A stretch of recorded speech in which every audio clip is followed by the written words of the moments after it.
right. We're live, but before we get started, I'm gonna play a few songs that are nearest and dearest to my heart.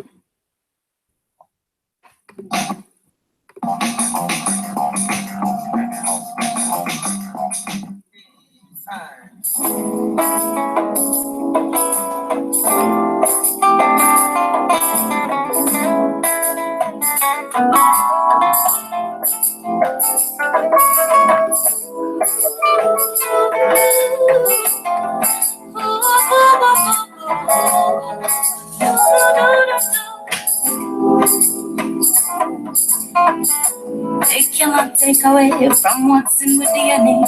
Humankind rooted in the promised land or destiny. It's time to embrace the race. Black is power, black is grace, black is beauty and diversity. Like the stems of a tree, rooted in the soil of Mama Africa.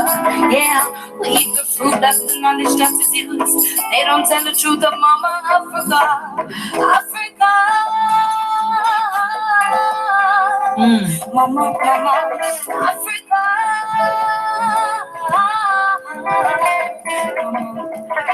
Africa. I love you, Africa. We need you, Africa. Yeah.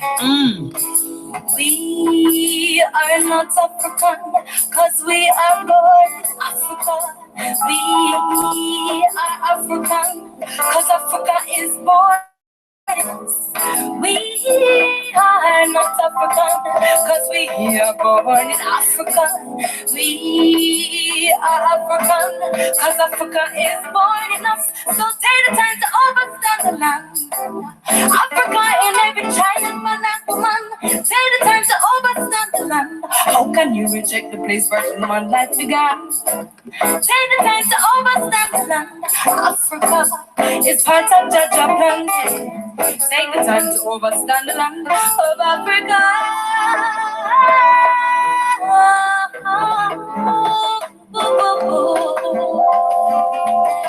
Africa.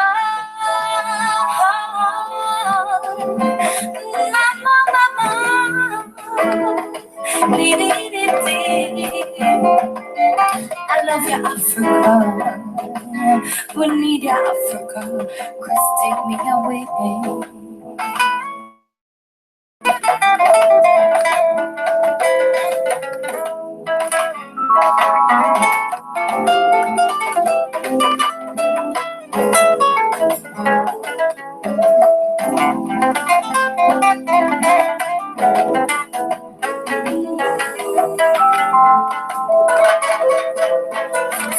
Open your eyes, Africa. We need no disguise, Africa. You are a child of Africa. Mama African children do I eat, and now you say, Mama,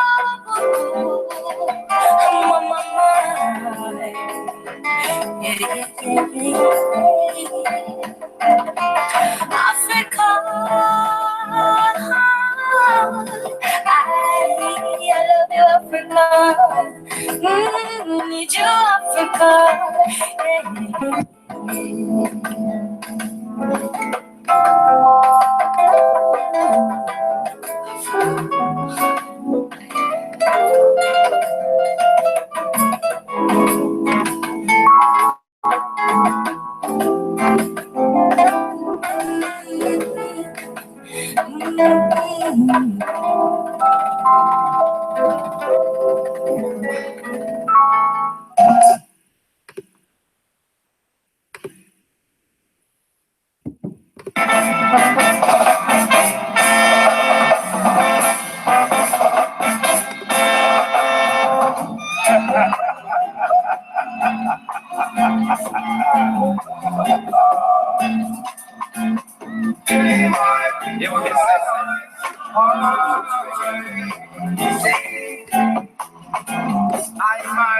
people and listen to the sound of the ground.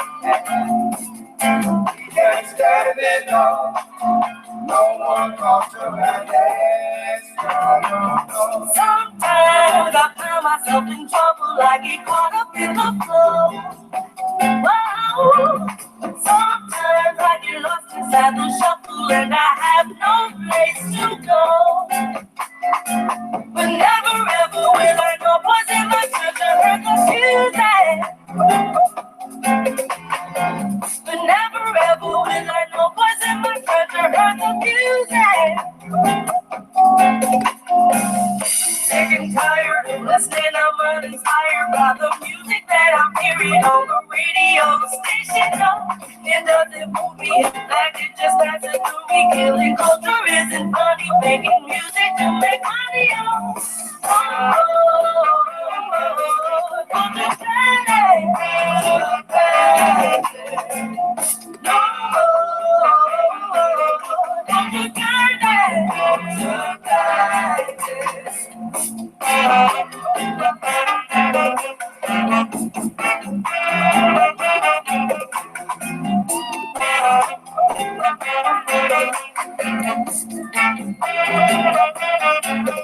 There's a dream that I had. Yeah. There's a dream that I had. People in the music, we marching up to the pulpit to get back. They attack, yeah. People in your music are marching up to the pulpit, take it back. Oh,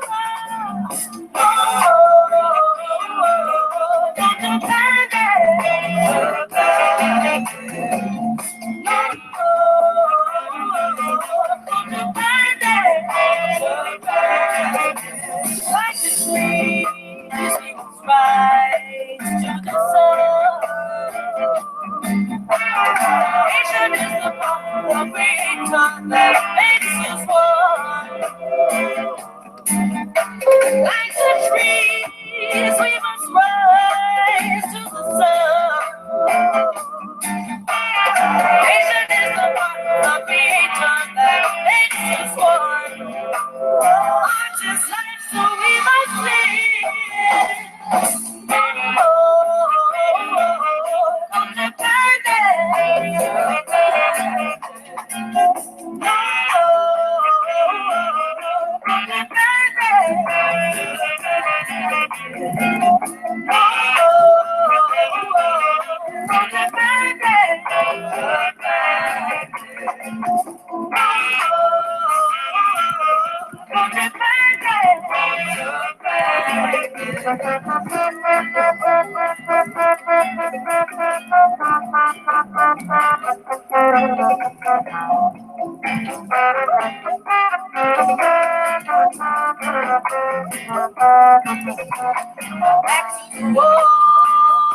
Your voice in my hand. Back to the wall, your voice in my hand. Back to the wall, your voice in my hand. Back to the wall, your voice in my hand.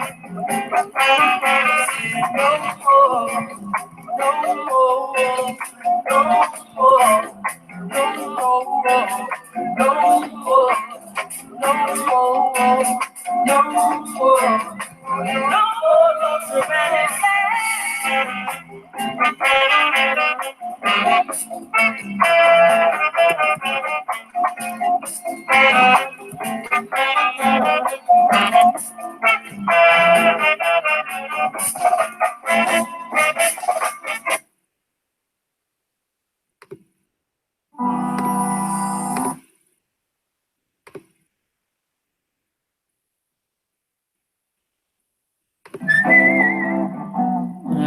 Last song, y'all.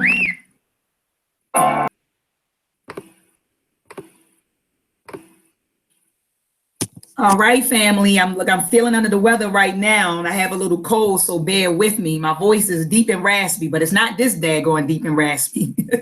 Hotep Alafia Mani. So I greet you with those words of peace, because peace is a greeting of honor, respect, and good intent towards others. So I choose to greet you with that word. So to my brothers and sisters who may be, of the Islamic faith, I say assalamu alaikum. To my Hebrew brothers and sisters who may be joining us, I say shalom. To my Kemetic brothers and sisters, hotep.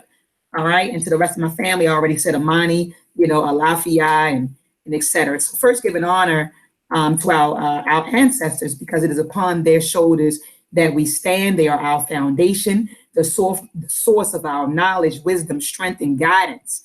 All right. And I ask right now that they use my brother Kofi on the line as a conduit to bring forth a message that will educate, inspire, and or empower someone.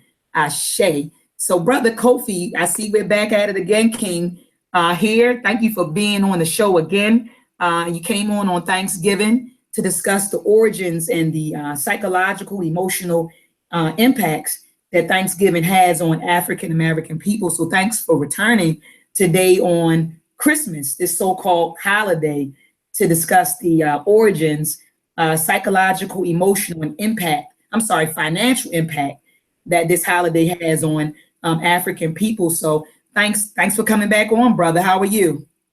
And I appreciate you for having me back on the show. It's an honor to be back on the show again. I want to say Fatmu Alafie, Fatmu Iwa Pele, which means bring forth peace, because we want to bring forth peace onto Dr. Oyama Art platform and in the chat room. We want to bring forth good character, because we are African people, so we practice good character. So we want to bring forth good character onto the show as well. So thank you, sis, for having me on. Hey, and look, brother, I love how you said we're African people. And you said we want to bring forth good character. For those who tuned in as soon as we went live, I played Mm-hmm. three songs, Brother Kofi. I played three songs. The first song was by a sister by the name of Kalisa, and the name of the song is Africa. And I played that song because in the song, she reminds us that we are Africans, not because we were born in Africa, but because Africa was or is born in us. The second song that I played was by Fertile Ground. They are a group that was based in Baltimore. I think that the group has, I think they've all went their separate ways since this song was released. But there was a group called Fertile Ground. You could go to YouTube and check them out. This song, the name of that song was called Culture Bandits. And in that song, they're calling out, the culture bandits and people who have made money off of our culture. And they're reminding us in this song that, look, man, we need to get our culture back. And in the third song, it's by a sister by the name of Judy Mowat. And she's not the original singer of the song. It was actually a song that was sung by the I-Threes. And if anyone knows about Bob Marley, I know they know about the I-Threes. And so the I-Threes came out with a song called Slave King and Slave Queen. And Judy Mowat is a sister that redid it.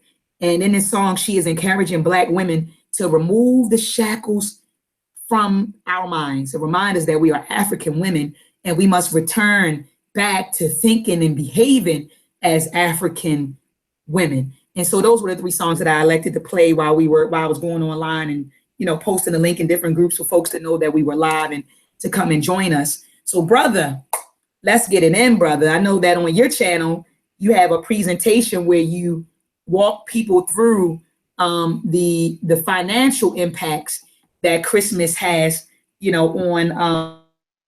on the people who celebrate it. So, brother, before we get started, let the folks know about your channel and where they can find it, the name, and how they can tune in, and the presentations that you have available for them to watch. Okay.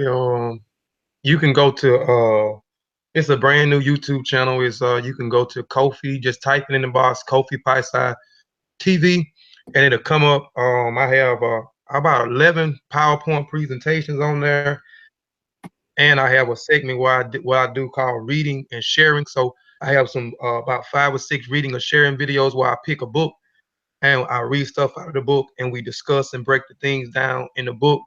So it's plenty of content on the YouTube channel now. So please go subscribe to the channel.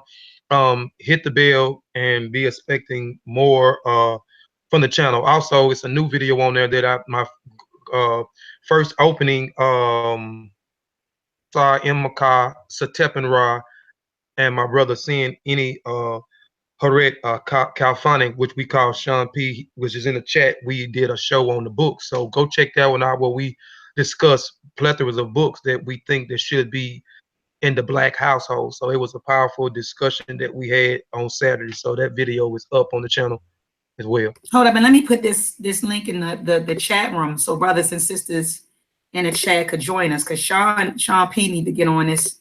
He need to get on this panel. So let me throw this in the chat real quick. Brother Sean P, I'm gonna put the link in the chat, brother, so you can get on this panel and join us.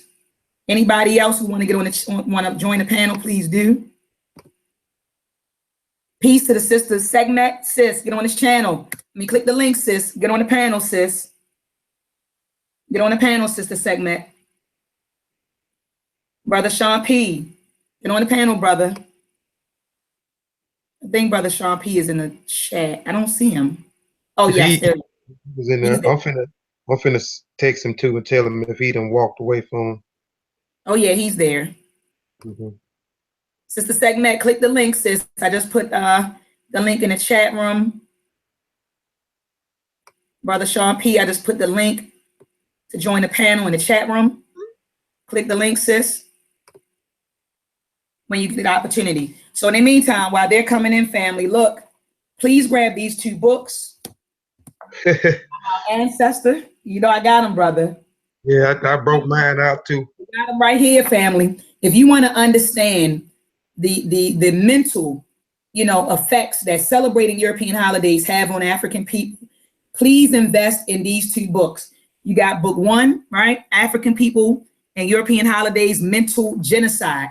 Beautiful book. Go to Amazon, grab it, or go to your nearest Black independent bookstore to grab this. African People and European Holidays, book two. Please grab this book by our ancestor. I always mess up his name. Ashaka Musa Barashongo. Please, he's an ancestor now, but this is great work.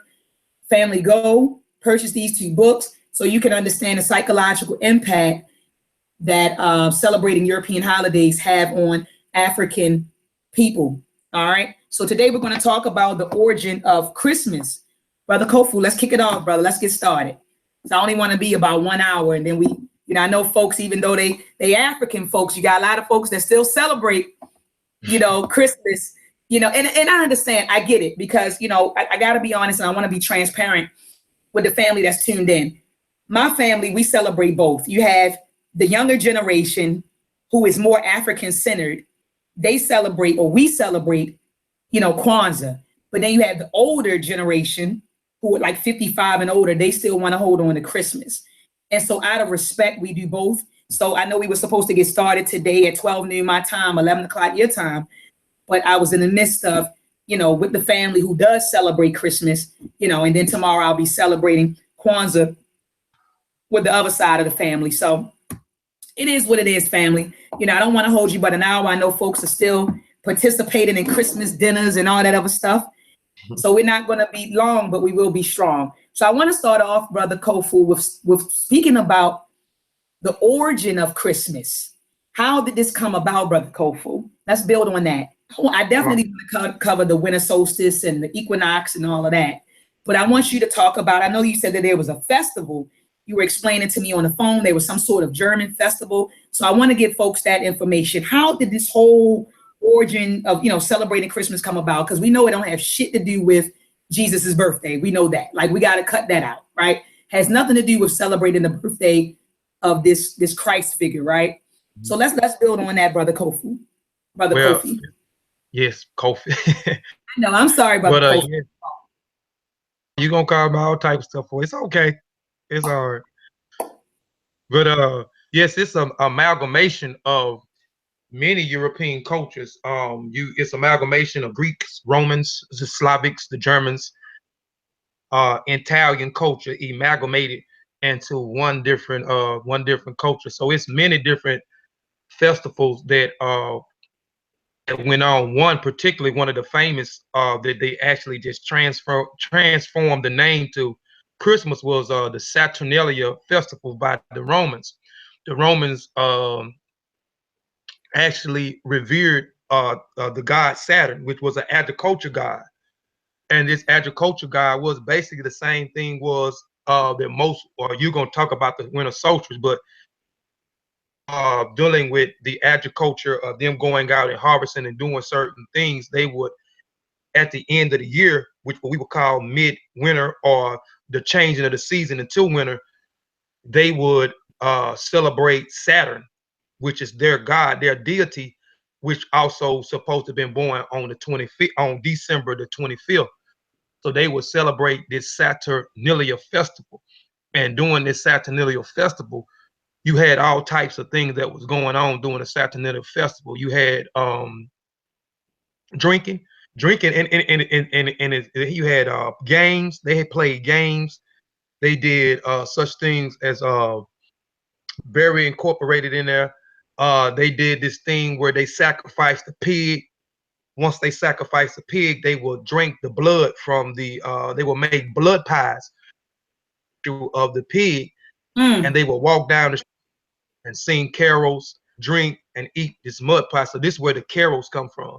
Also, stemming back to the Greeks worship a god called Dionysus, and Dionysus is actually now a homosexual god, and it was incorporated in Saturnalia, dealing with again the festival is around entertainment. It's about drinking. So the this homosexual deity that the Greeks had, they will revere him too, and doing they incorporated in the Saturnalia festival where a group of Europeans will get together, the Greeks and the Romans and so forth would get together, and they would drink and marry.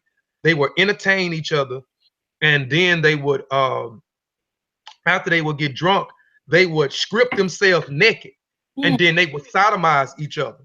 This was the ritual. So after they would sodomize each other, they would after the ceremony, they would go home. They would beat their wives, drag their wives by the hair, and then they will have sex. Actually, because we know that culture stems from homosexuality. It steals from raping. That's why you see so much of it going on in that community. For even though we have it in our community too, but you see it so much as the homosexual culture and the raping culture comes from out of those things that's dealing with the Greeks. And the Romans, and the celebration where the Nicene Council was arguing, the Greeks was arguing over the birth of Jesus. This is where the birth of Jesus, they said a celebration, but they was arguing over this. And until the early 18th century, the Pope, because Christmas was celebrated on different days, it was celebrated on January the 6th, I think February the 2nd, it was celebrated in August, and they had to come up with a concise day to celebrate this festival, which is surrounded around the winter solstice, where we know the winter solstice start, I think December the 21st or December the 22nd. And then the Saturnalia festival, it started December the 17th, and it went from December the 17th to December the 23rd. And then they extended it 2 more days and made it to December the 25th.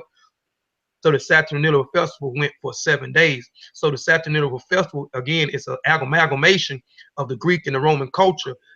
And then later on with the Christmas trees, and you have the Germans who worship a god called Odin. Hold on. And Odin, hold on, King. Look, King. I just want to let the folks know, because you're going in. So you know, so you said it stemmed from the Saturnalia festival, and I want them to know. Get this book, family. All right, you go to page 64. So everything that this King is saying is right and exact. All right, go to page 64. It talks about the Saturnalia festival. All right, everything that he said, the Saturnalia festival, aka Xmas, and its historical development in Europe.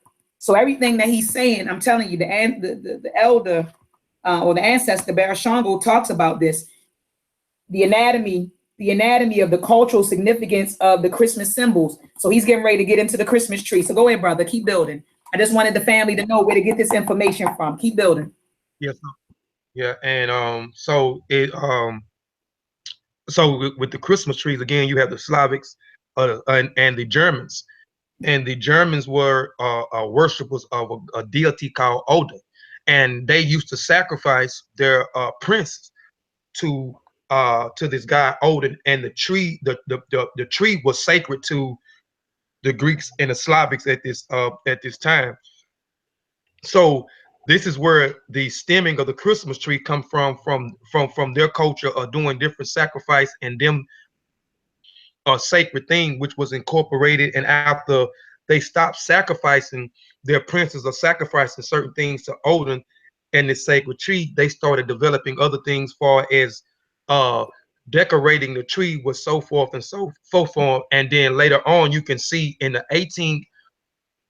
early 18th and 1856, the Germans, the Italians to North America that we call the United States, and they incorporated a lot of these festivals. So you start to see the tree from outside inside the house, and it also stems from the decorations from the tree from Martin Luther, who was a Protestant. If you know about Martin Luther doing a Protestant Reformation, he also, they say it may stem from him because he started decorating the tree with things that he wanted to personify, that was dealing with things that he seen uh in the sky, the star, all type of stuff. So these things are stemming from a culture deal with us. And again, it has stuff to deal with uh um drinking. It's an over thing of drinking. It's a thing of drinking blood. It's a festival of sodomizing or being a homosexual, praising a homosexual deity. So it has nothing to deal with African culture at all. You know, it has nothing to even deal with more with good moral character or a good character. Protestants, if you look back at the Protestants or the Puritans, who I talked about in the on my Thanksgiving presentation, where we talked about the Puritans. The Puritans was the Pilgrims, and we know the Puritans was radical Protestants, and were the one that said that actually banned Christmas. They banned Christmas in 1642, and I think they are in England, and we know the Puritans are come from England. We know King Henry the Eighth started the Protestants when he broke away from the Catholic Church and started uh, his own denomination of Christianity and so forth, into Methodists and so forth. So they ended up banning Christmas in the 1600s, and they banned it from 1642 to I think 1656. Puritans, or we know the Puritans, who are the radical Christians or the radical Protestants, who were we call the Pilgrims, came here, and we know that they damn near genocide the Native American. Those Puritans that came here in the 1600s, they banned Christmas here. We know that they set forth in Massachusetts, so it was banned in Massachusetts first. So it was illegal to practice Christmas uh, in the United States.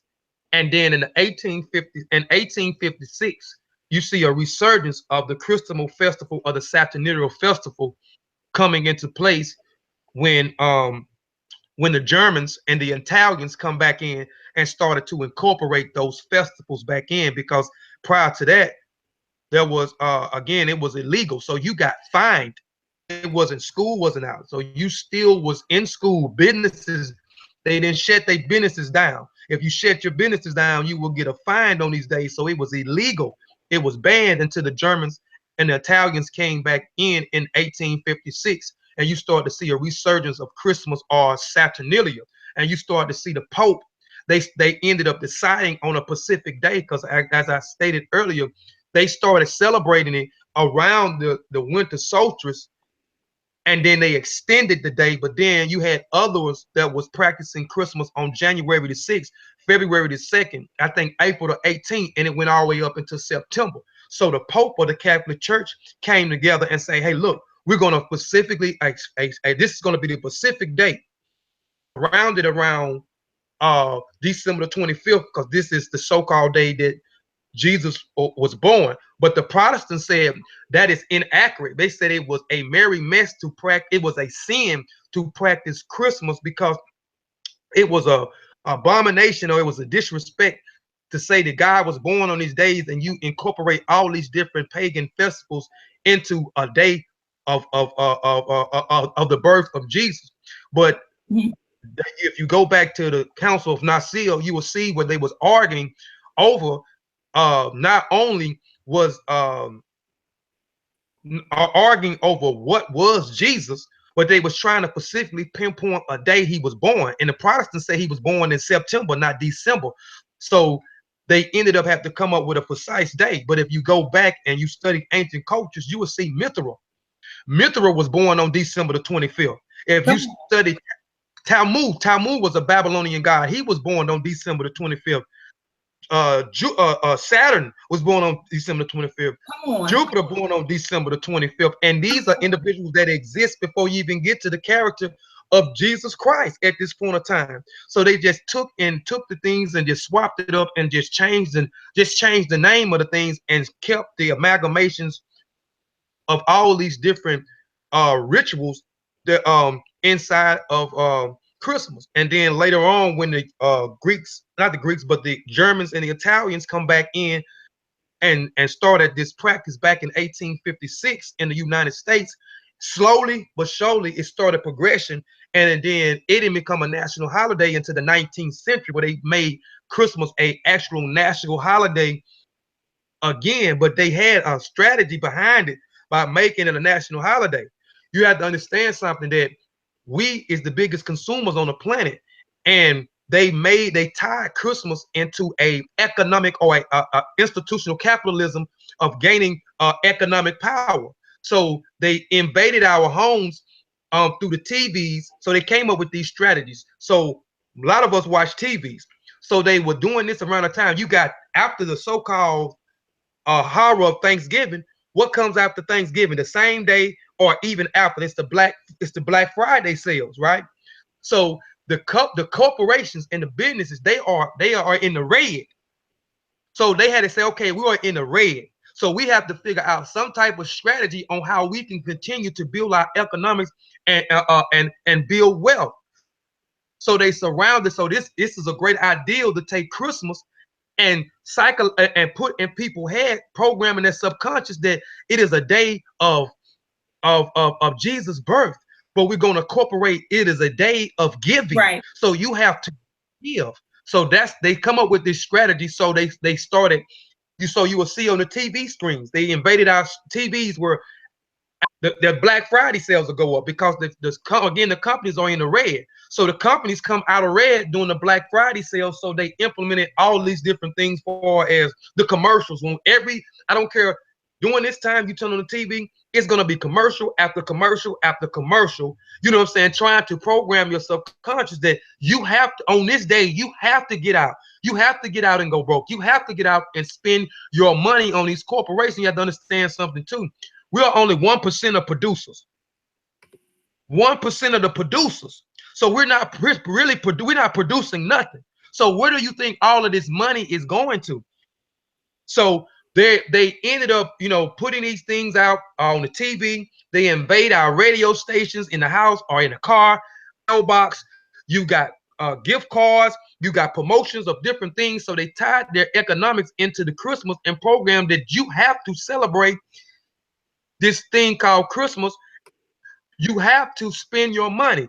You have to spend your money. So but they don't tell you that the company's in red, and they make all their money back at the end of the year. So they had to tie it in to this thing. So this is the reason why they ended up going ahead, making a national holiday, and then tying the economics into it and programming us to go out there, celebrate their culture, and also damn near, like I said on the last one, damn near put us in the poorhouse, because once Christmas is over with, you see, we'll go out and work hard. And then you have to understand something too. The corporations during this time, if you ain't got a job around December, why do they hire us? Why do they start to hire a bunch of different people? Right. They hire the people because of the more people that they hire, the more people will go out there and spend for the Christmas holidays. That's right. There's more people. We so it's just it's a strategy that has been incorporated to deal with us with our economics, because again, we are the less producers on the planet. Again, we only produce 1%. So we're not producers. and we have a spending power of $1.1 trillion a year. I said $1.1 trillion of things that we spend our money on. So they understand that. So they tap that into the Christmas, to the so-called Christmas holiday. And again, the Christmas holiday has nothing to deal with if you say you're African. It's an amalgamation of different Europeans or different Europus culture. And again, it is surrounded around, you know what I'm saying, destruction, again, rape, drinking blood, disrespecting your women. It has Right. not, and that is not our foundation. It's not our foundation So, at all. And brother, so you're saying that, so when we celebrate Christmas, we are essentially celebrating a festival that is really an amalgamation of Roman Greco traditions, right? facts, Facts. And facts. I'm looking at page 64 on African people and European holidays, a mental genocide by our ancestor Barashango. And he says that the Roman festival of Saturnalia was celebrated on December the 17th through December the 23rd. Later in Roman history, it was extended until December the 24th through the 25th. December the 25th being observed as the birth date of Saturn, right? You mentioned Saturn, by his devotees, and Mithra by the followers of Zoroastrianism. Essentially, Saturnalia was the feast of the winter solstice. All right. So, family, when we talk about the winter solstice, go to Wikipedia real fast. The solstice occurs twice a year, around June the 21st and December the 21st, when the sun appears to reach its most northerly or southerly excursion relative to the celestial equator on the celestial sphere. So when we celebrate, so you have the winter solstice and you have the summer solstice. So when we're celebrating the summer solstice, the sun is at its most northern, right, excursion relative to the celestial equator. When we celebrate the winter solstice, the sun is at its most southern excursion relative to the equator. Okay, so you know how in church they say Christ was born, after December, during December the 25th. If you think about it, the sun is born again because after this winter solstice, after December the 21st, the sun begins to rise again. And then around the spring equinox, the sun has risen. So, you go to church and on Easter, they say the sun has risen from the grave, right? They say he rose from the grave. But in actuality, the sun, the SON, has risen around the spring equinox, which takes place around March the 21st, March the 23rd. But during Christmas, you have the winter solstice. So anyway, let me get back to what our ancestors said. So he says Mithra by the followers of Zoroastrianism. So essentially, Saturnalia was the feast of the winter solstice when the days begin to lengthen and the sun starts its journey back towards the earth around December the 22nd. This celebration was especially significant to Europeans because of the harsh and cold climate in most of their countries, which left the land barren and non-productive. In a place where there was little summer, it can be readily seen how this festival would have such great importance. On the second day of I think it's called Bacchanalia, don't quote me, family. Celebration of Saturnalia, young pigs were offered. This is what you were talking about earlier, and the blood and all of that. Right. So then he goes into the Christmas tree, and he also talks about the lights. He said lights were extremely, so we walking around. I remember, we walk around, we celebrate our house, we put Christmas lights up. Well, let's talk about the significance of the Christmas lights. Barashango tells us that lights were extremely valuable in ancient Europe because of its inclement and foggy weather. Ever since the post-ice age, Europe has been known for its cold and dreary climate in ancient times. It was considered by the most of the Earth's inhabitants as a most undesirable place to live. Over the millennia, these harsh conditions gradually subsided in the southern portions of the continent until the time of the Grimaldi invasions. It was somewhat inhabitable, all right?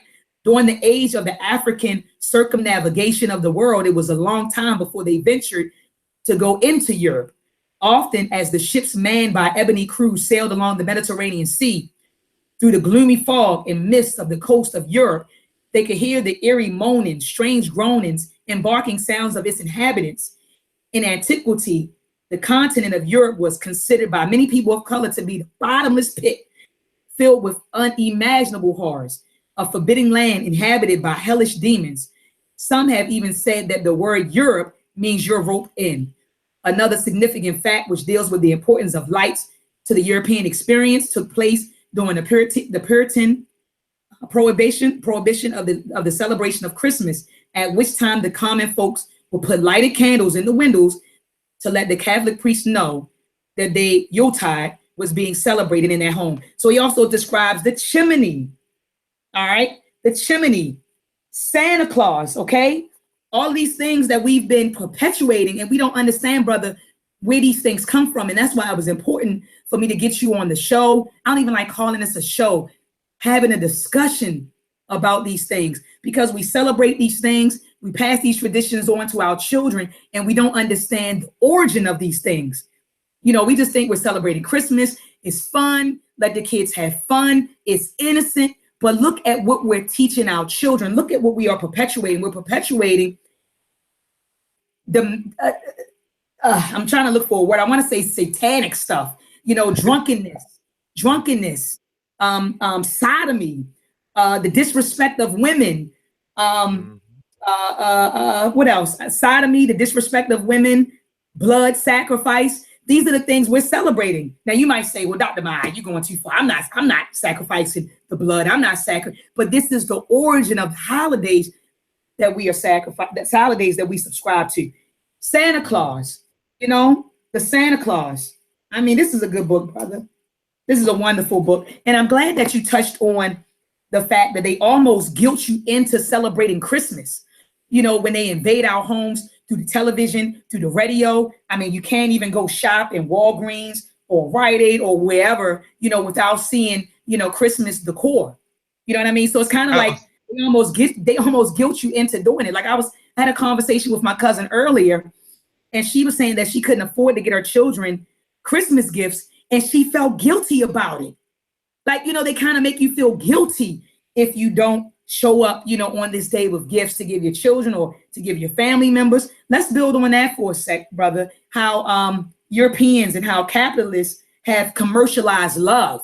You know what I mean? And you and I built on that when you were on a telephone with me a few days ago. We were talking about that, and I was like, brother, they've commercialized love and have conditioned us to feel like if we don't buy our loved ones something on these specified holidays, it's like we don't love them.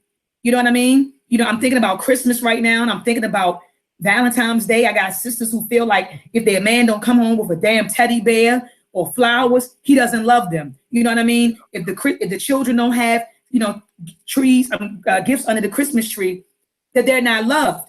And I'm thinking like, wow, I said, cuzzo, you know, I was telling my cousin this earlier. I said, you put a roof over their heads, you know, 365 days a year, right? Food in their tummies. You take them back and forth to school. You provide for them. You protect them.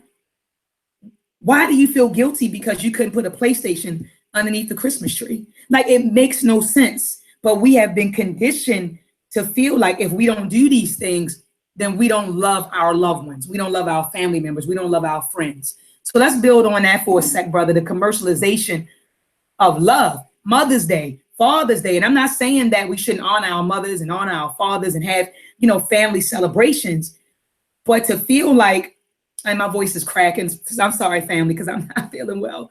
But, you know, it's almost like they guilt us into celebrating these holidays, and they condition us to feel like if we don't, you know, then we don't love our family. We don't love our friends. You know what I mean? So let's build on that for a second.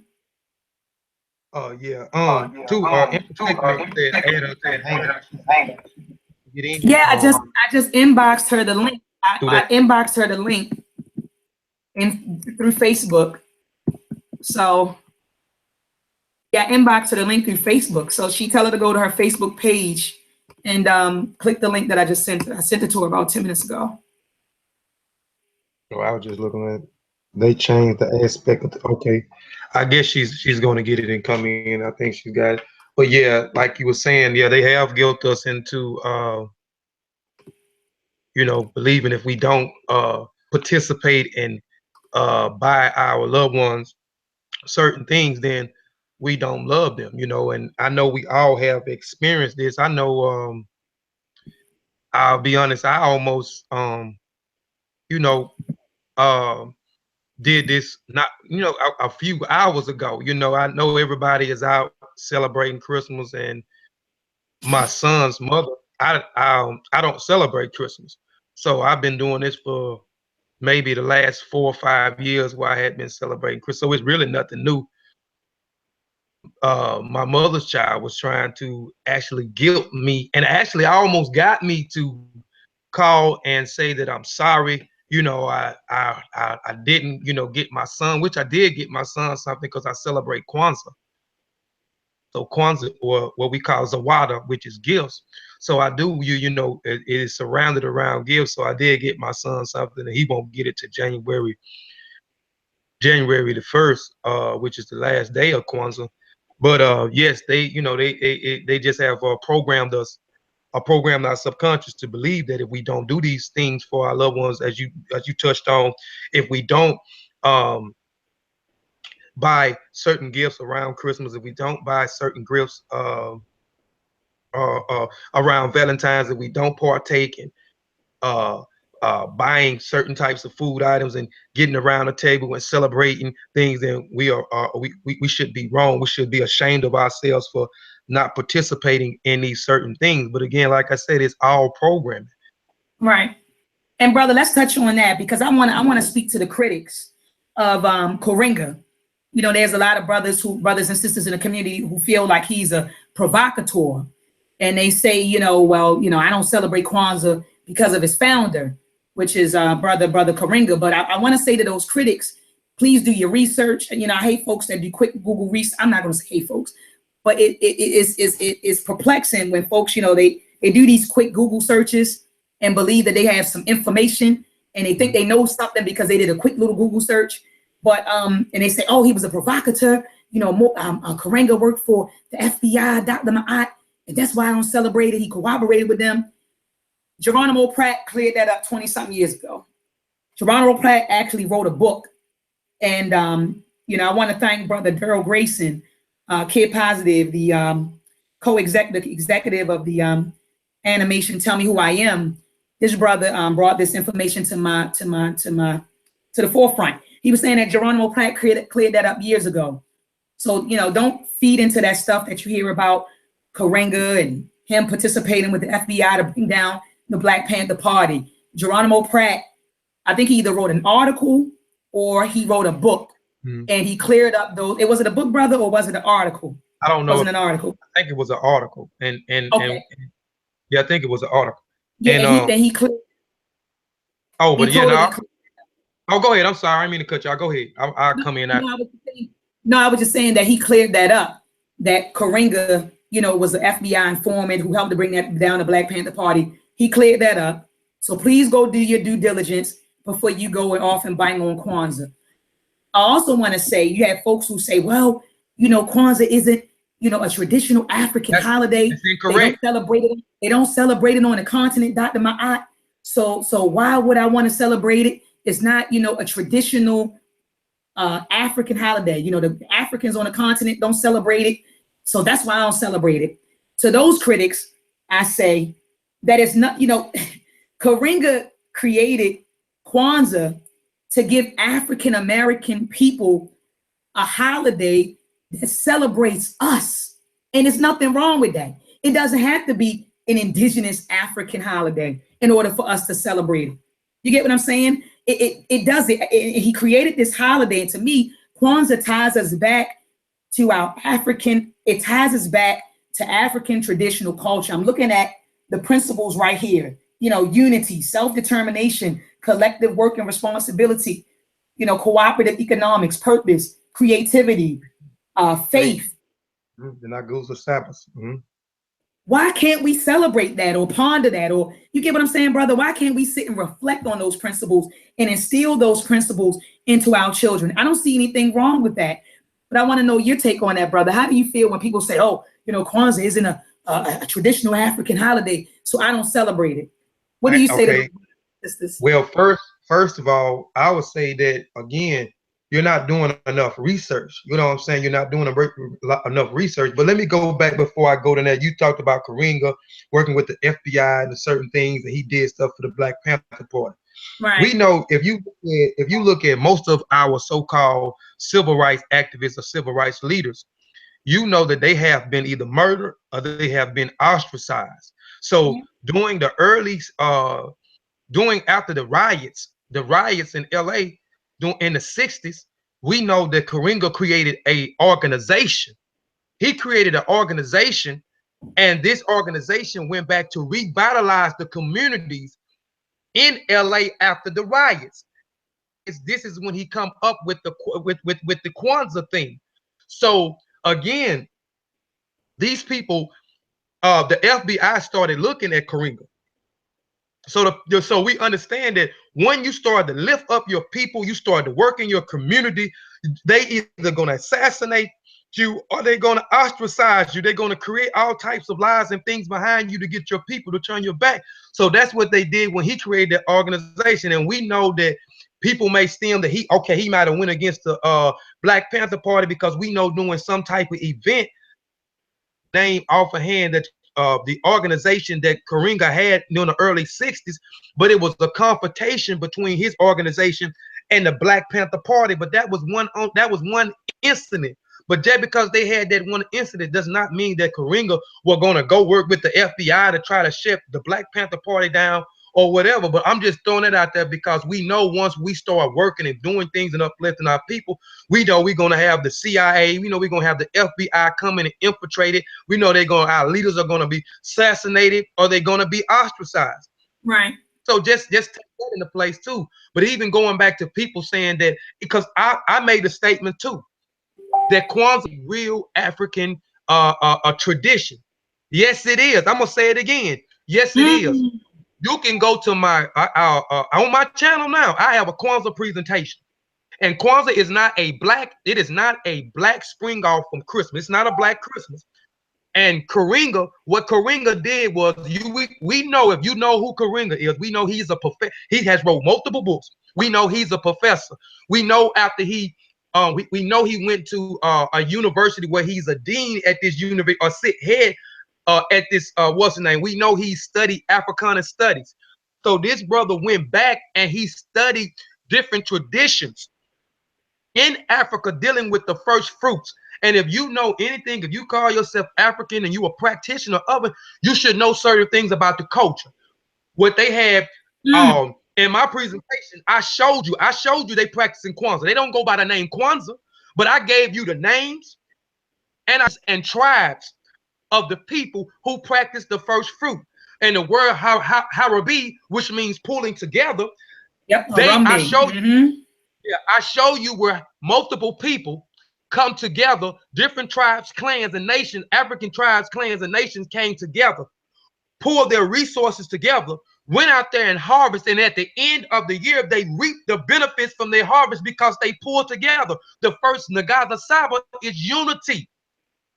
It's unity. All those things, are those Nagaza Sabas, are those black principles that Karinga got. Those are principles that was already in the continent. It was a tradition always practiced. And at the end of the year, every ancient culture had some form of the winter solstice where they understood the changing of the season. That's right. And reap the benefits of what they put in at the end of the year. So it is a traditional holiday. It goes by different names. And if you want to know the names and the names of those people, the names of those tribes, go to my page and look at the Kwanzaa presentation. I go through all of that. I show all of it. I give you the names. It didn't go by Kwanzaa. I even explained about the word Kwanzaa. Kwanzaa is a Swahili word. So you know what's funny? You know what's funny, King? So Christmas is an amalgamation of, well, Christmas is based on a festival that's an amalgamation of Greek and Roman traditions. But what I'm hearing from you is that the founder of Kwanzaa, Karinga, went and studied African traditions and African cultures, and he amalgamated them to come up with Kwanzaa. Go ahead, King. Go ahead, Right. King. So I'm just tired when people make the statements and then they don't do the work. I'm not gonna speak about something that I don't know nothing about. So people make accusations and statements. That's one reason, because I wasn't gonna do no Kwanzaa presentation.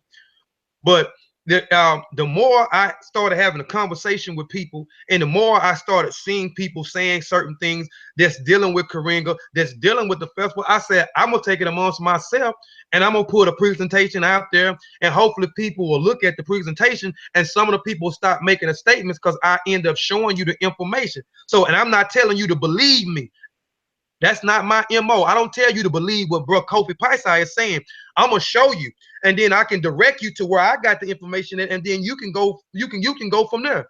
So I showed the people. I showed the people, and the tribes. I even gave you the names of what they actually calling the first fruit festivals over there, and what they actually did when they came together to pull together their sources to get out there and harvest and then reap the benefits at the end of the year. So it is something that has been going on through time immemorial. And Brother Karinga just pulled those things and he modernized it a little bit. Yes, it's nothing wrong with modernizing it today. He just took it and he implemented certain things into it. But he went back and retrieved. He Sankofa.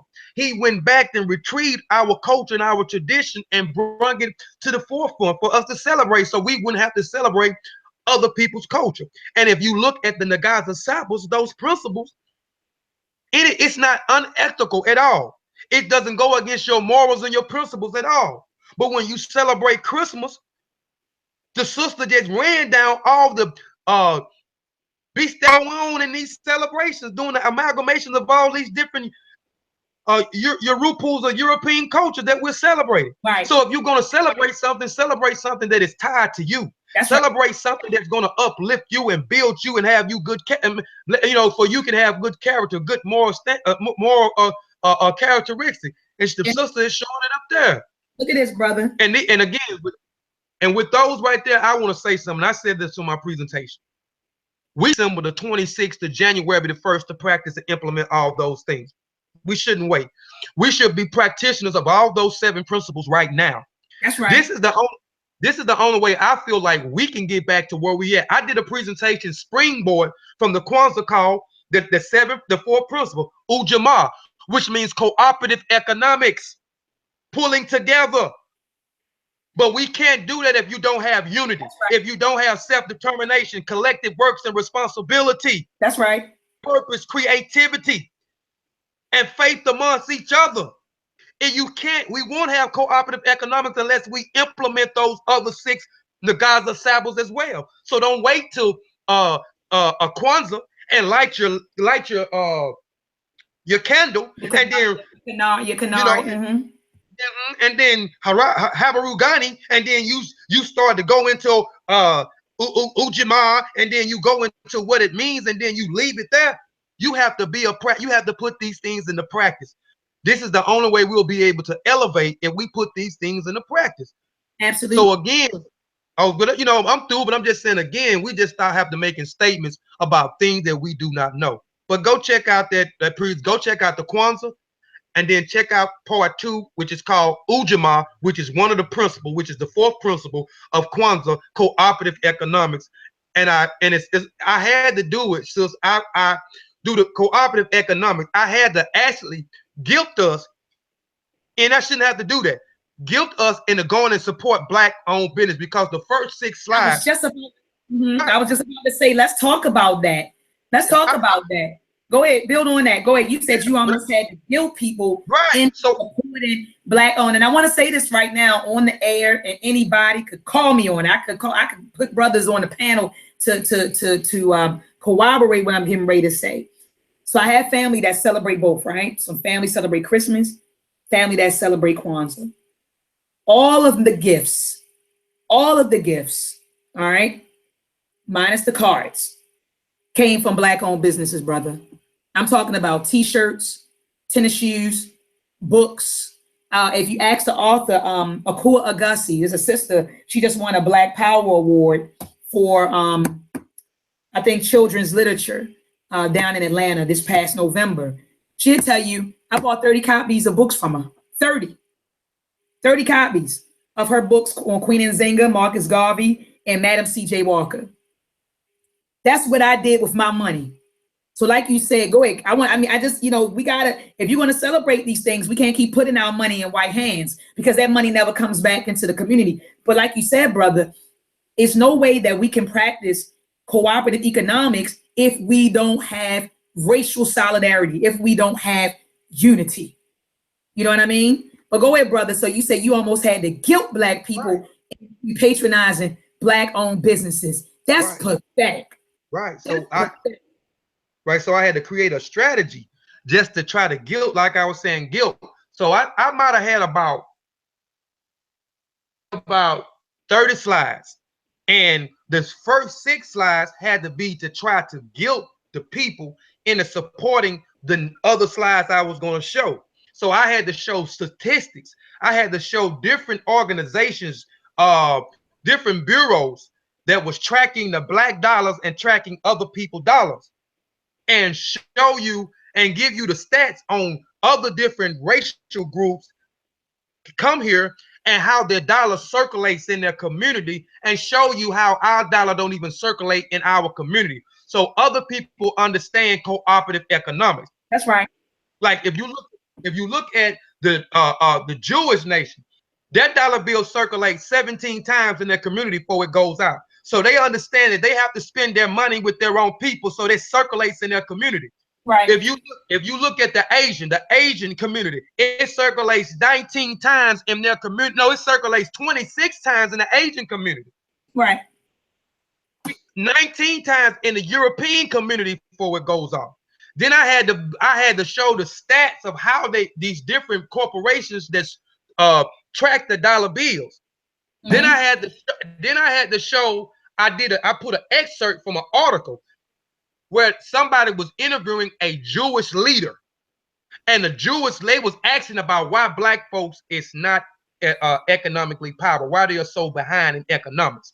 And the Jewish leader was saying that we're not unified. We don't even understand about practicing cooperative economics by spending dollar with your own race first. Wanna know why, King? Let's build on that. Culture. Exactly. We don't spend with our own people because we got to remember that culture produces consciousness. Culture produces a strong group ethnicity. Culture produces group consciousness. Culture produces strong group solidarity. Our culture, which brings me to this. Got to read something from Power Economics, Dr. Claude Anderson. I just met this brother. Actually, I just met this elder 2 weeks ago. Brother Jabari from Reality Speaks. He brought him to Baltimore, and then he brought him to Capitol Heights, Maryland. And I had the pleasure of meeting Baba Claude Anderson, and he shared some things with me. He's very, very concerned about the condition of Black people. Very, very concerned. So anyway, he said the first key to empowerment and empowerment culture. All right. It says, since humans rely on culture for survival, culture is an essential empowerment tool for Black Americans. Culture usually refers to the norms or systems of behavior and shared values that are passed on from one generation to another. Essentially, culture is a script that is never neutral in its purposes. It either empowers or disempowers a group. And so it can be argued that we have a culture that disempowers us, which is by design, right? So it says, what it does to a group depends on, in large measure, upon the position the group holds in the societal pecking order of acceptability, and whether they are an in-group or an out-group. Black people are arguably an out-group. We have an out-group orientation, right? All right, so he says culture's most important function is to promote cohesiveness. We don't have it. It promotes cohesiveness and trust that bind members together through values such as group loyalty. We don't have that. Pride and respect. It is through culture that the members of a group know who and what they are and how to behave. So, brother, we have a culture that disempowers us. All right. I want to tell all folks, I want to encourage you, get this book right here, Blueprint for Black Power. Join us right here on this channel every Sunday from 7 p.m. to 9 p.m. Eastern Standard Time. When I say that we have a panel, I know one of my panel members She's in the chat room. Shout out to my sister Camille. We're combing through. This is our first textbook. Right now we're on page 400. This book has 868 pages. All right, 31 chapters. Dr. Amos Wilson gives us the blueprint for Black Power. He said if we want to empower ourselves, we have to develop group cohesiveness, right? Racial solidarity, racial unity. He said group consciousness, right? Group consciousness and a culture that empowers us. All right. So I encourage, this is a Bible. You know, in every Black home, you have the King James Bible. And no matter what Black home you go to, there's a King James Bible or a cross on the wall. Every Black family needs to have this book. And we have autographed copies. This book was oops, this is not my autographed copy. Hold on. Let me get my autographed copy. Hold on, Brother Kofi. I want to show the family that we have autographed copies available. I have a relationship with Brother Sababu, who is the editor and publisher of Blueprint for Black Power. All right. This book came out in 1998. It was published posthumously. Dr. Amos Wilson transitioned in 1995, and it was Brother Sababu who was responsible for getting this manuscript to us. We actually have 7 autographed copies left. This is my autographed copy from Brother Sababu. So if you want to get your autographed copy, holler at your girl, Dr. Ma'at, on Facebook, or you can go to lililapoetespeaks.com and order it there. But yeah, we need a culture, brother, that empowers us. We need a culture that empowers us, because we got to remember that culture is going to produce group consciousness. Culture is going to produce group unity. Culture is going to produce, I forgot. I said group unity, consciousness. And there was one more thing that I forgot, brother. Cohesiveness. Cohesiveness. That's right. Mm-hmm. That's right, brother. Mm-hmm. That's right. But that's why we don't buy Black, because we don't have a culture that teaches us to spend our money with ourselves, like with the Asians. And I love how in this book, Dr. Amos Wilson provides us with a cursory review of how he calls them articulated tribes. An articulated tribe. And let me define that, because I hate throwing out definitions, brother. And I don't know if this is the teacher in me or what, but I hate giving people using terms and not defining what these terms mean. But in this book, he describes the operation in the culture of articulated tribes, the formula that they use to empower themselves. But hold on, brother. Okay, it's on page 143. I have a zillion notes in here. Page 143. All right, page 143. An articulated tribe may be best represented by any one of a number of immigrant groups, for example, the Korean Americans. In this instance, we have a group organized around cohesive families. I want to say this again. These groups are organized around cohesive families. So when we talk about resurrecting the Black family, we got to resurrect the Black family. Why? Because families are the foundations. The family unit is the foundation of the people. You get what I'm saying? Are you with me, Brother Kofi? Yeah, I'm so family is the foundation of the nation. So when you have, you look at families, we look at a community. A community is nothing but a network of families. And when you think of a nation is nothing but but communities interwoven together, right? That's a nation. But the atom of that nation is the family unit. So if I can destroy the families, then I can destroy the communities. If I destroy the communities, then I can destroy the nations. But if you look at all these other articulated tribes, the Asians, right? The Jews, okay?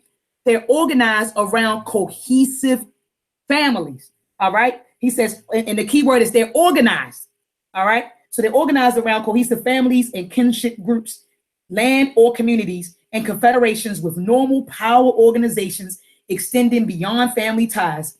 The articulate nature of these groups evolves from their high levels of group and cultural identity.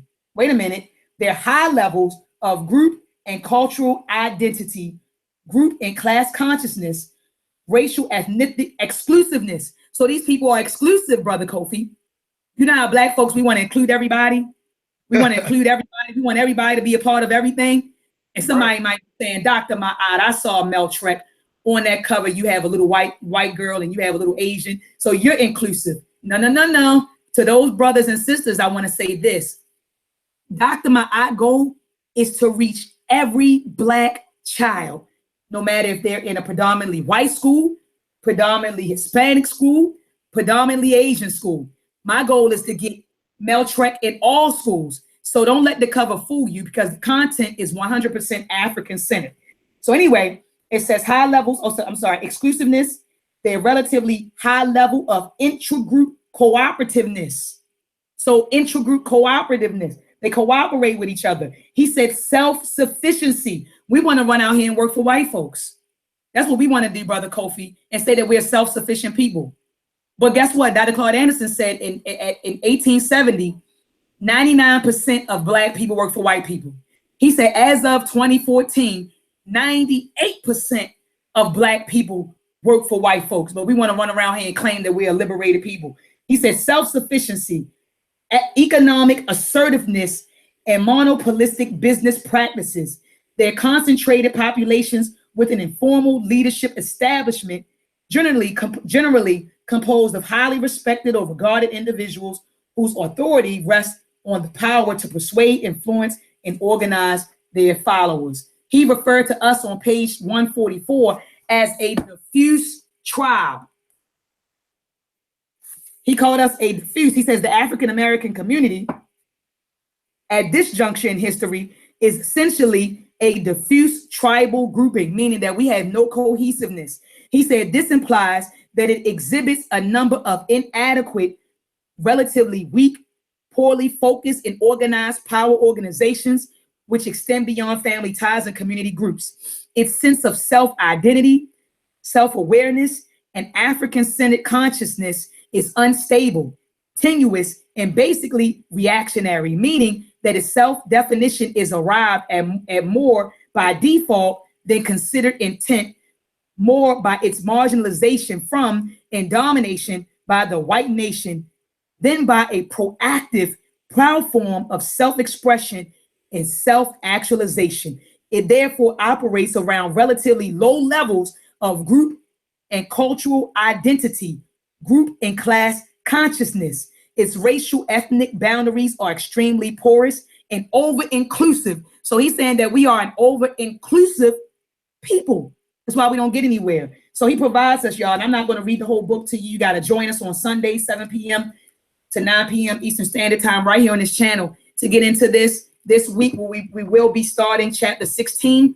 You can get the book now, family, and go into the archives and listen to it whenever. Jump in the group right now. We have to wait through the book, but each chapter is like a self-contained chapter. So you don't need to read the previous chapters in order to catch up. So get the book and jump into the group. I just wanted to throw that out there, brother. Keep on going. I forgot where I was at. But I was just still talking about the presentation. But like I said, I just had to guilt the people and show the statistics and the stats, and then show an insert from an interview from a Jewish leader, just to get them into the other slides. And I think I did those was like 6 slides, and then the other one was promoting Black businesses. Like one of the slides had, like I said, had your coloring book, your poster, and both DVDs. I left the link and everything up there. So everybody, if they, I just did that just in case a lot of us don't know who got what. So I did a lot of slides with a lot of, even the sister that won award at the Black Powers Award. I had her books up there. I had her books and her link and her information up there as well.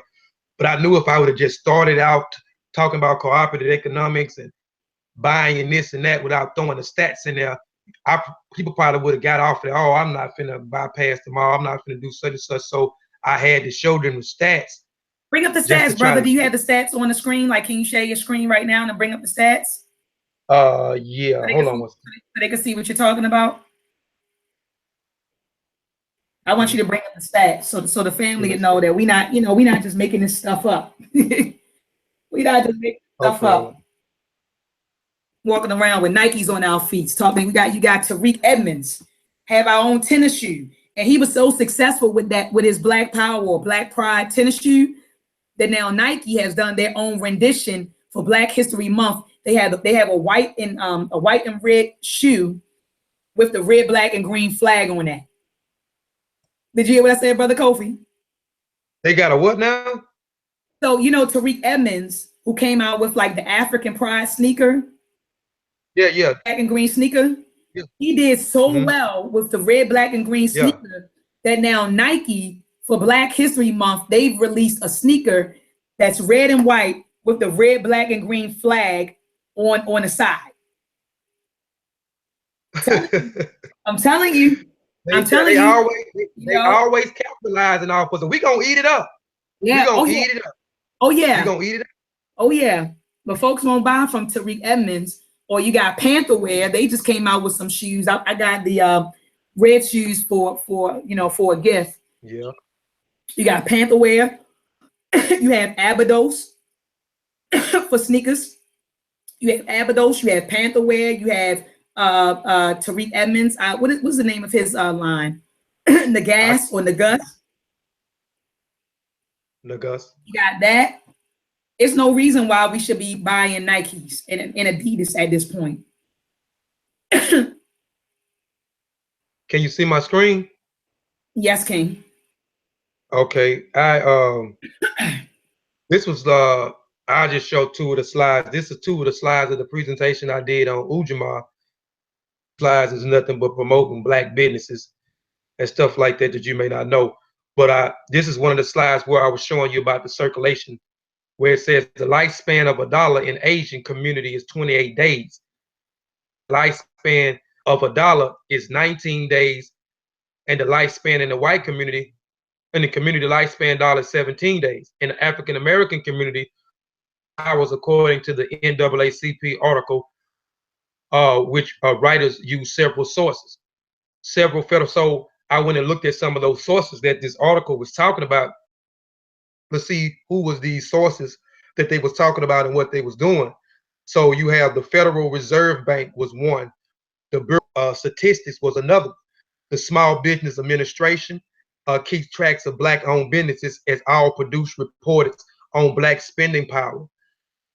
Research organizations such as the Nielsen, the Minor Business, the Development Agency, and the Chicago-based Target Market News also track black spending patterns. So these are a lot of different businesses and banks and bureaus that actually went in and started tracking the dollar bill and see how long the dollar bill is actually circulating in our community and how much we are spending inside of our own community. So these are some of the, if you want to go and look up some of these businesses, you can come look up some of the businesses. So I wanted to go and look up some of the sources that the article that I was reading was that they was talking about how we wasn't supporting our own or how long the dollar bill was actually circulating in our community. And it's not far-fetched because I used to be one of those individuals and I still see people in our communities, time we go work for massa and we get paid, we running to the mall. We get paid, we are broke before the end of the day, and most of it is on something that we can't, something that is not of value, nothing that's going to help us and our family, nothing is going to help our community or push us toward the forefront. Businesses, if you want to, bureaus and banks that if you want to go look up, the available data show 43 million blacks in the United States have 1 trillion in spending power. We know we is the biggest consumers in the world. We spend trillions of dollars every year. So my thing is, we shouldn't be complaining about the white man this and the white man that, and the black man and the black woman and the black child ain't got this, spending trillions of dollars. So we ain't broke. We not broke. And we so here's another thing I showed where we was actually what we spend our money on. Because I said we spend our money on nonsense things. So according to the research, blacks have a spending power amount of $1.1 trillion, which each man, woman, and child an annual of $26,200. Money overwhelmingly with white businesses and the following products: tobacco, $3.3 billion on something that is actually killing us and is not good for us. Whiskey, wine, and beer, $3 billion. We know we love wine, whiskey, and beer. Dollars on something that is destroying us. Non-alcoholic, $2.8 billion. Spending $3.1 billion because we love to go out there. Okay, today I guess I'll go out and spend $250 on a pair of Michael Jordan shoes. And don't even know that Michael Jordan don't give a damn about you. Michael Jordan had his money tied up in the private owned businesses that are actually attracting your own community. So that's crazy. That's insane to me. But we go out and spend money, unnecessary money that we shouldn't be spending, or money that we don't have. $3.1 billion. Things and pets, $3.5 billion. We go spend I don't buy my son toys. And because time, if I go get him something or a game or etc., if I go buy him a game, by next week or next month, it's sitting there collecting dust. The toys, for the end of the week, the toys toe up. Right. So we spending money on stuff that just doesn't even make sense, And then the pets, half us not training the pets, half us killing the pets because we ain't feeding the pets. We beating the pets to death. Don't want to train them. So I mean, it's just money that we spending billions of dollars on nonsense. Telephone service, $18.6 billion. Now we are so, and I'm talking to myself too. I'm talking to myself too. That's right. Because that's right. I'm sitting here. We all guilty of it. Right. We all guilty of it. Right. Because I'm sitting here. I'm logged into. I got the new iPhone. I got an Apple iPad. I'm logged into, so I can see the comments at the bottom. So I'm guilty of this too. And we are this telephone service. It is a phenomenon. If you look at how much money we spend and how much money it's making off of their Apple products, the iPhones, and the iPad, they are making billions of dollars. And if you look at the statistics and see who is spending more than money on these telephones, it's us. The telephone has become an accessory. Yeah. Like if we ain't got the Jordans, if we ain't got the Versace belt, if we ain't got the Gucci backpack, if we ain't got the polo shirt and cap, you see, that's accessory. We feel good when we have those things. That iPhone or the telephones or the same thing. It's an accessory that we have to have. You know what I'm saying? I got to go, and we'll go sit in lines. It's ridiculous. We'll go sit in, and I've seen it firsthand. These phones will come out. We're in camp all night at the store, so we can be the first in line to get these phones when they open up. And then when they open up the store, the lines is from the door all the way wrapped around the building for a cell phone. So it's money that we think is unnecessary. Gifts. With gifts. We are always spending money on, gifts, unnecessary things. You know what I'm saying? We should spend our money on things that is necessary. We shouldn't always have to show our gratitude or our love by going out and spending money and giving somebody a gift. $10 billion. Charity contributions. There's nothing wrong with giving charity $17.3 billion. How many of us are donating money to our causes? No, most of the causes are for somebody else. It's not dealing with the causes of what's going on in our community. As soon as somebody say, I got a GoFundMe page and actually showing you what they doing and showing you the work that they doing, but they can take it to a whole nother level if they have the revenue from the community. It's an investment. That's right.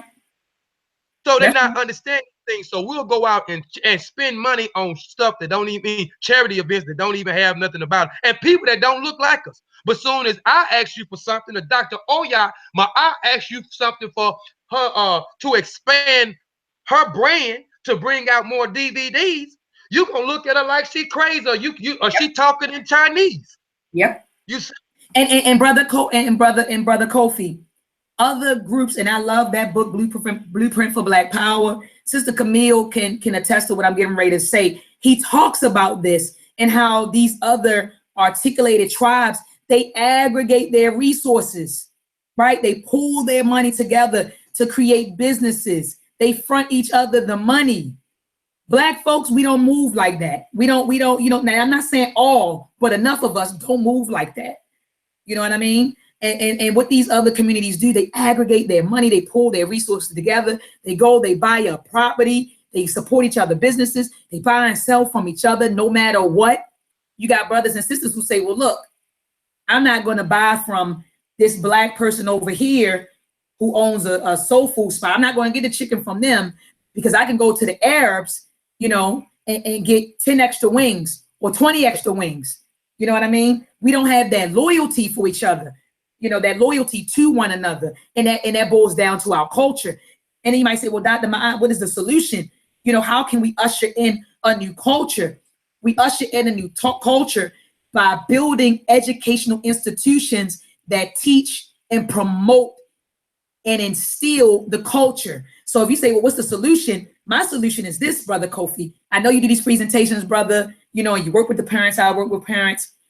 But my mission is to resurrect the African nation by starting with the seeds.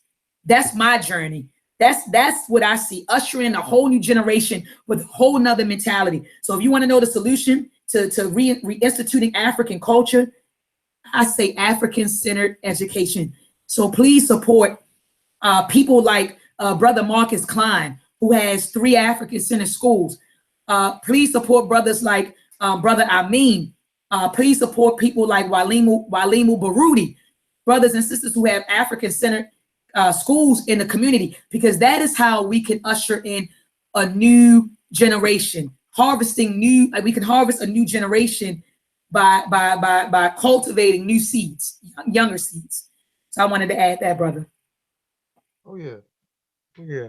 And I'm looking at your list, and I can't help but to see that we spend our money on nothing that's life sustaining, nothing that's life giving, nothing that's life sustaining. Tobacco, whiskey, wine, beer, alcohol, leisure time, toys, games, telephone, gifts. What I'm looking at your list and I don't see anything life-giving and life-sustaining. Thanks. We buying stuff that is destroying us. That's what we like. We like buying stuff that is gonna definitely destroy us. And that's all you see up here. Because we hate ourselves. And black folks get mad when you say stuff like that. I don't hate myself, Dr. Ma'at.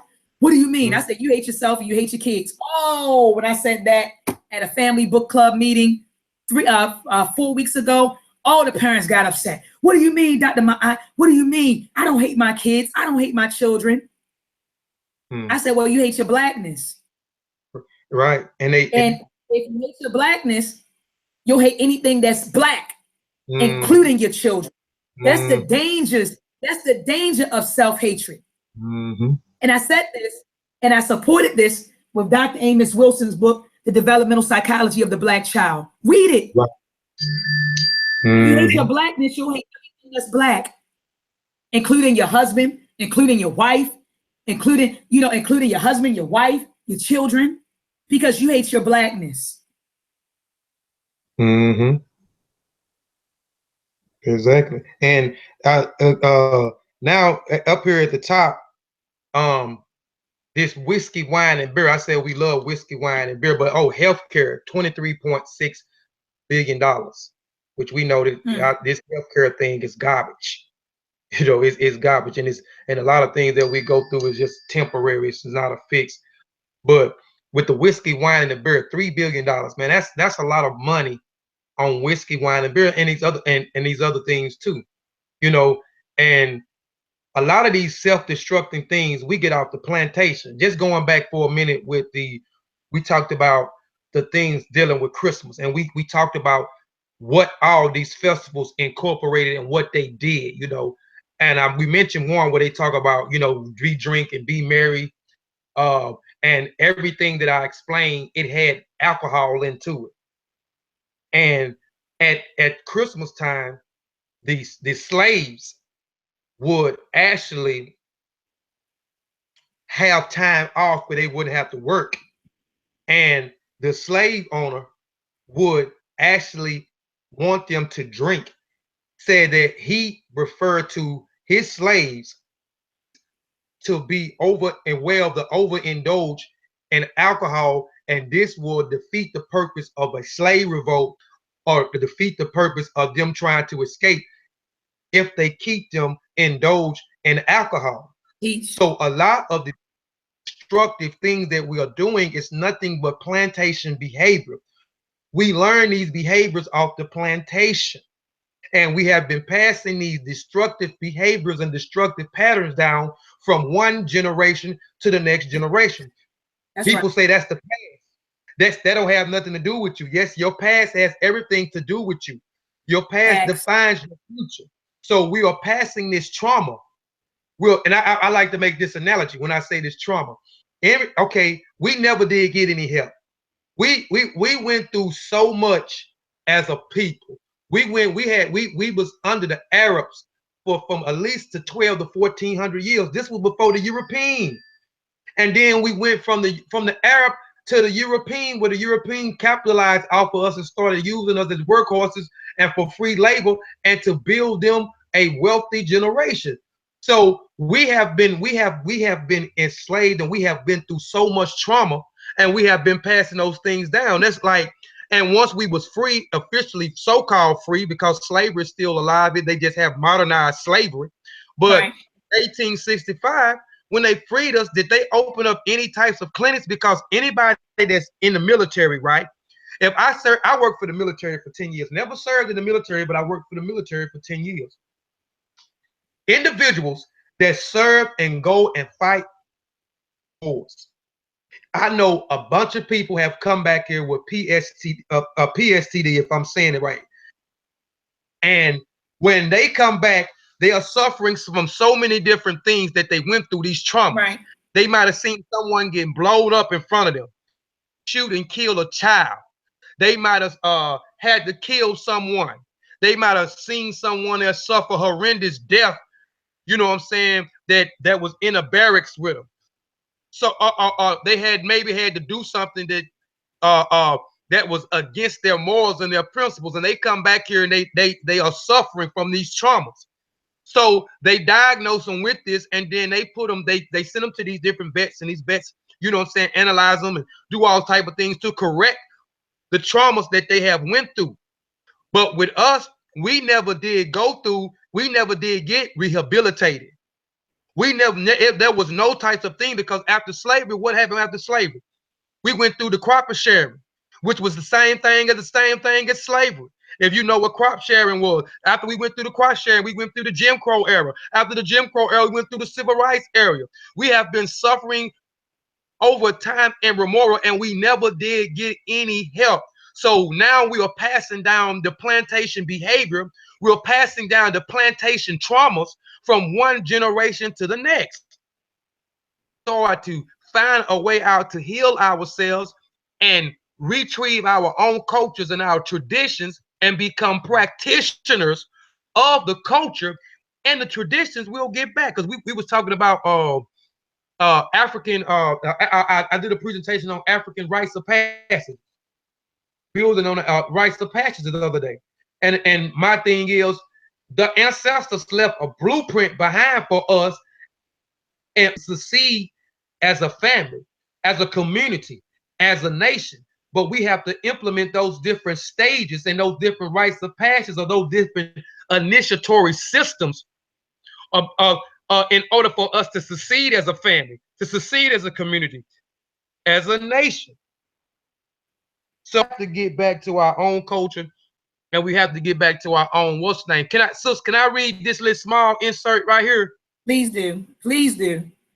Please do. Because you were getting ready to hit the nail on the Wow, it says I try. I'm look go ahead. I'm trying to add Sister Empress second, so she could close us out, because we're gonna close out in about 5-10 more minutes. She said she Okay. tried the link. She said it won't work for me. She said add me directly to the hangout. So that's what I'm getting ready to do. But go ahead, brother. Okay. Um, but this is an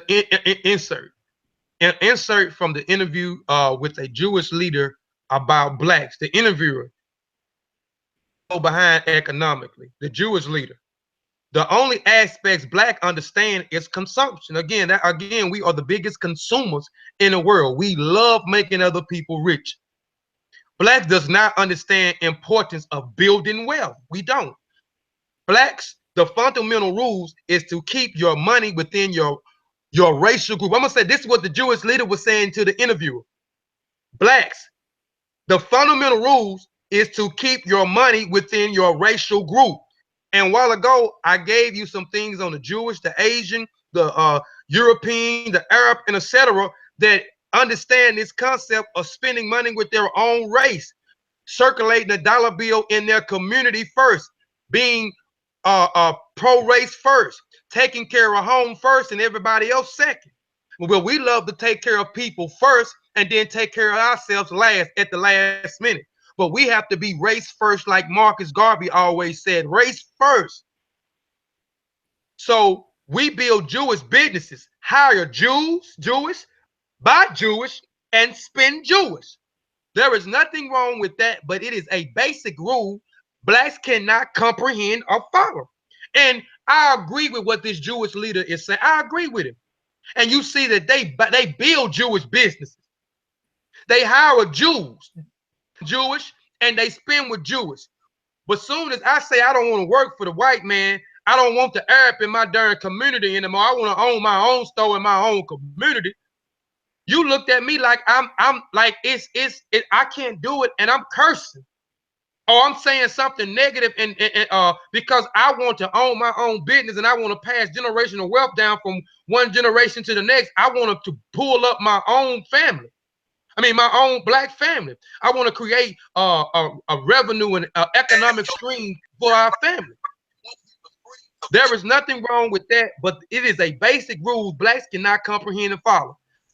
From the people and send the money back to the colonial master from whom they borrow the same money. So he understands us. Every success black wants to spend his money in a country of his colonial master. And we see that. We have rich people, which is a small percent. We have some rich black people, but it's a small percent.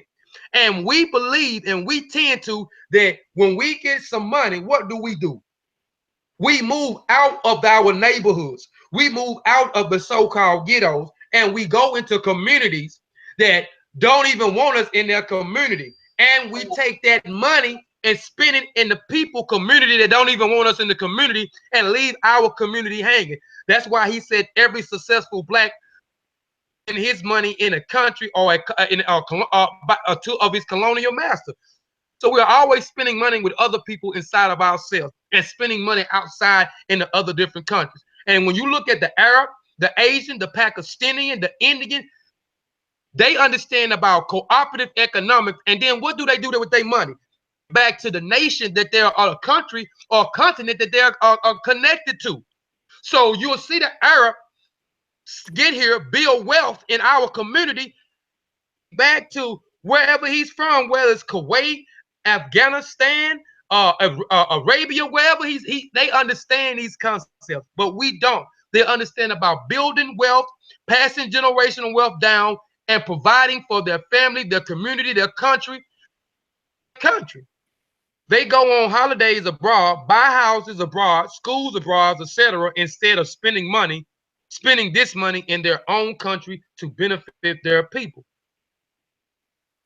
That insert, I'm not going to go any further. If you want to look at the presentation, again, go to Kofi Paisai TV and you can look at the full presentation that I did on this, and you can look at all the 30 slides. It's a good presentation. So go to my page and check out that presentation. Subscribe. I don't want you looking if you ain't subscribing. Subscribe and hit that bell. Tell them, King, don't just come get the information and then roll out. Tell them, make sure they subscribe. Make sure they subscribe. We just got Sister Segment. That's my sister right there. She just joined us. Sis. Look, all hail. Got Sister Segment in the building. What's going on, Queen? Peace and black power, my sister. Peace and black power. Much love, much wealth. And let's understand that we don't define wealth as finances.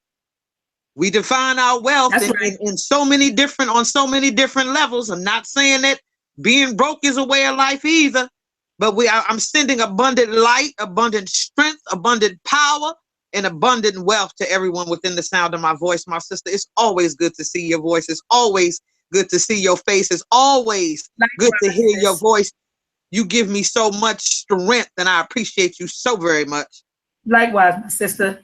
Likewise, my sister. And I like how you just said that, power is not always in the form of finances, because you gave a presentation this year that taught us about health and growing our own food. You said growing our food is Black power, right?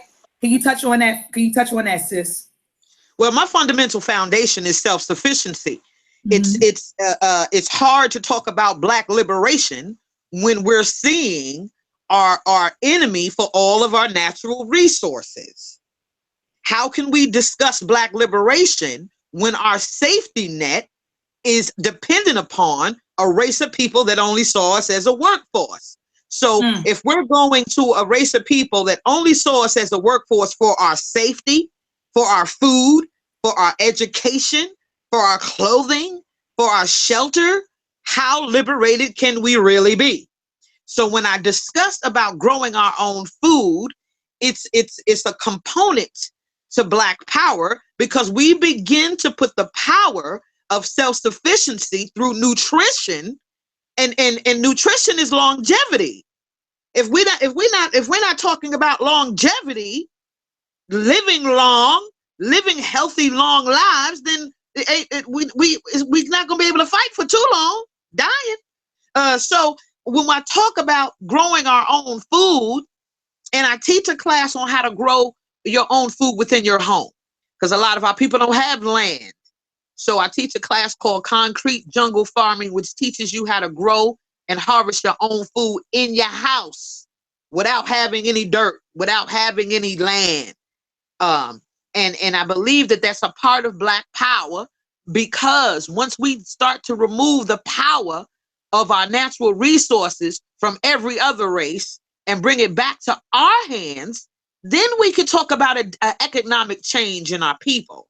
But as long as we keep looking towards everybody else for our natural resources and our safety net, then we cannot begin to have a real discussion about Black liberation. I got people hollering Black power, but as soon as something go wrong, they calling 911. Really? Really? I got people hollering Black power and down with white supremacy, but they got ADT. Who you think coming when the ADT alarm go off? The patty rollers is coming. The patty rollers is coming. So you liable to go to jail trying to get safety from a race of people that don't consider your life even valuable. So that's the reason why I teach about growing and harvesting our own food. And that's just one component that I teach on about Black liberation. Look, I was talking, you had me over here cracking up, sister segment. But what you said was real, it was right and exact. We scream Black power, but our behavior is contradictory to that which will empower us. And so I concur with you 100%, Empress. And I love this. I love that presentation that you just gave. Is it on YouTube, sis, or is on your Facebook page? I want brothers and sisters to be able to access that presentation. It was short. It was 25 minutes, and it was powerful, and it was very informative. I feel like you made it like we don't have an excuse anymore, because you have classes to teach us how to grow our food, whether we have land or whether we're doing it in our homes. So now what's the excuse? You know what I mean? Like, I feel like we're at a crossroads right now, sister segment. Are we going to get free or aren't we? You get what I'm saying? Because now, brothers and sisters are out here creating things, producing things, spreading information, and they're making it hard for brothers and sisters to say, look, I didn't know. It's like, it's no more excuses right now. What's the excuse? We have our own toilet paper. We have our own toiletries. We have our own laundry detergent now, our own tennis shoes. You got Black banks. I just feel like people like you, people like myself, people like Brother Kofi, brothers and sisters out here doing the work. We're making it such that brothers and sisters don't have an excuse anymore to say, I didn't know or I couldn't do. You get what I'm saying, sis? And I think that what you're doing, by teaching brothers and sisters how to grow their food in outdoors or indoors. There's no reason why we should run to the supermarket now and get our cucumbers, our mushrooms, our fruit, or whatever, because we have a sister now in the community that is teaching us how to grow our own food, you know. And so you're making it such that we don't, we don't have an excuse, sis. But so where can they find that presentation? Is it on YouTube, sis? Is it on your Facebook page? I have it. It's on my Facebook page. But if anybody wants it, I can send it to them directly. I'll send them the PowerPoint. I'm very transparent with information. I don't hold information, and I don't charge for information. I would like to explain. So if you email me, I'll send you the PowerPoint directly. You can have the PowerPoint, and then the live video itself is on my Facebook, which is my government name, LaTorsha Ned. But like I said, my email is it's our time collective at gmail.com. That's it's our time collective at gmail.com. And the reason why it's a collective is because we have everyone in my organization is from all different belief systems, all different ideologies, all different cosmologies, and we understand that unity is what's going to bring us to the next level, regardless of our belief system. So, that's right. It's very indicative of the people that was also involved in the Marcus Garvey movement, Catholics and Protestants and Methodists and Moors and Hebrews. I mean, we had a Hebrew sister join today. Wow. We're not telling people to put their belief systems to the back burner, because I believe that belief has got us this far. Right. So I'm not telling you to put it to the back burner, but I'm saying if we could truce it out until we can reach a common goal. And there's one thing as African-centered people that we always understood: when it was time to defeat a common enemy, it was truce time. It was truce time. So we have a common enemy, and if anything can unite a people, it's a common enemy. So it's time for us to unite to defeat something that has been plaguing our people for so very long. I don't want to continue to live, and I don't want my children or my children's children to continue to live under the foot of white supremacy and the system that allows it. Because a lot of people, when you say white supremacy, they thinking, oh, it's all white people. Please don't get it confused. That's right. It's black faces in white supremacy as well. That's right. I'm not just coming against white folks. I'm coming against the system that allows this kind of behavior to continue. So we definitely need to, when we talk about Black liberation, we have to talk about our safety net and who we look to for our education, for our safety, for our food, for our clothing, and for our shelter, and for our water, which is something that I teach on very highly. Our water is something that's is a very serious. No one talks about Flint anymore, right? Who still doesn't have clean water. That's no one talks about our tap water, our toilet water. No one talks about these things in our community, because we too busy fighting over who's a Hebrew or who's a Moor. We too busy fighting over belief systems, and then we got our children drinking water that has arsenic in it. Right.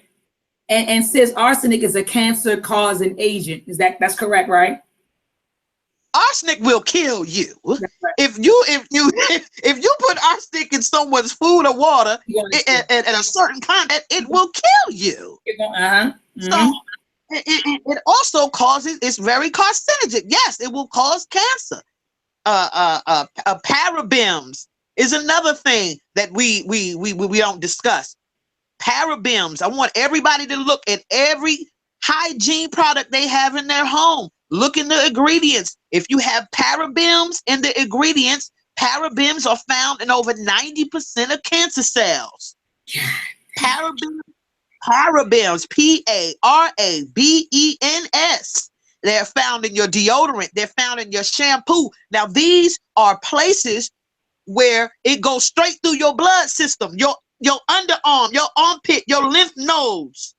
When women get breast cancer, it's in the where you tell. Well, how do they tell you to check for breast cancer? Touch.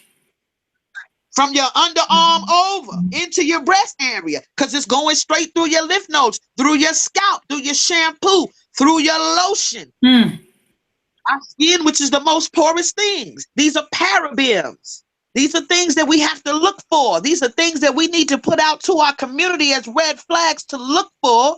But we too busy trying to pick which book to believe out of, which belief system book to believe out of. Whether you believe the Torah, the Tanakh, the Pentateuch, the Quran, the Bible, the Kabbalah, whatever you believe in, it will not defeat a motherfucking paraben from giving you cancer and ending your life. So it's time for us to really begin to point ourselves towards the things that are going to give our people longevity, that's stopping the systematic genocide, that the secret serpentine things that they are doing through our food, our clothing, our water. These are things that we need to understand. Even when we buy toys, look at we bought all these toys all through the holidays. Did we look and see on the things where it tells you it's flammable, it will explode? Don't put it in there. They'll tell you, do not put it in your mouth. How are you buying a toy that if a child might put it in their mouth or touch it and put their hands in their mouth? We know how children do. Right. It could be toxic to our children. So we need to start paying attention to things that affect us directly, that affect us in real time, that are affecting us on a level that is slowly committing. We have to understand that our enemy is a very patient people. They will slowly devour us. It doesn't have to be right now. Now they have systems that do it right now as race soldiers, but they have been slowly infiltrating and slowly dripping this poison into our communities for a reason. For a reason. We got baby boomers now that are dying of things that they didn't realize they were going to die from when they were considered the boomers. That's slow death. That's that slow death, that silent kill. You see? So these are the things that I think that we need to be looking at. I'm not knocking information. You know, I'm a researcher at heart. And I'm not knocking history. We have to know our history. That's so right. we can learn from it and we can improve upon it. That's right. But we also need to look at these things that are slowly killing us, that we just idly going through life, not thinking nothing about it. Don't flush your toilet for 30 days and see the things that will grow in your toilet from not flushing. It'll be a black ring. Yep, around your. Come on now. It will be a black ring that will grow. Grow. You heard what I said. It's a growth. That will grow if you don't flush your toilet for 30 days. What is that? What grows? If it's not something living in your water, it can't grow.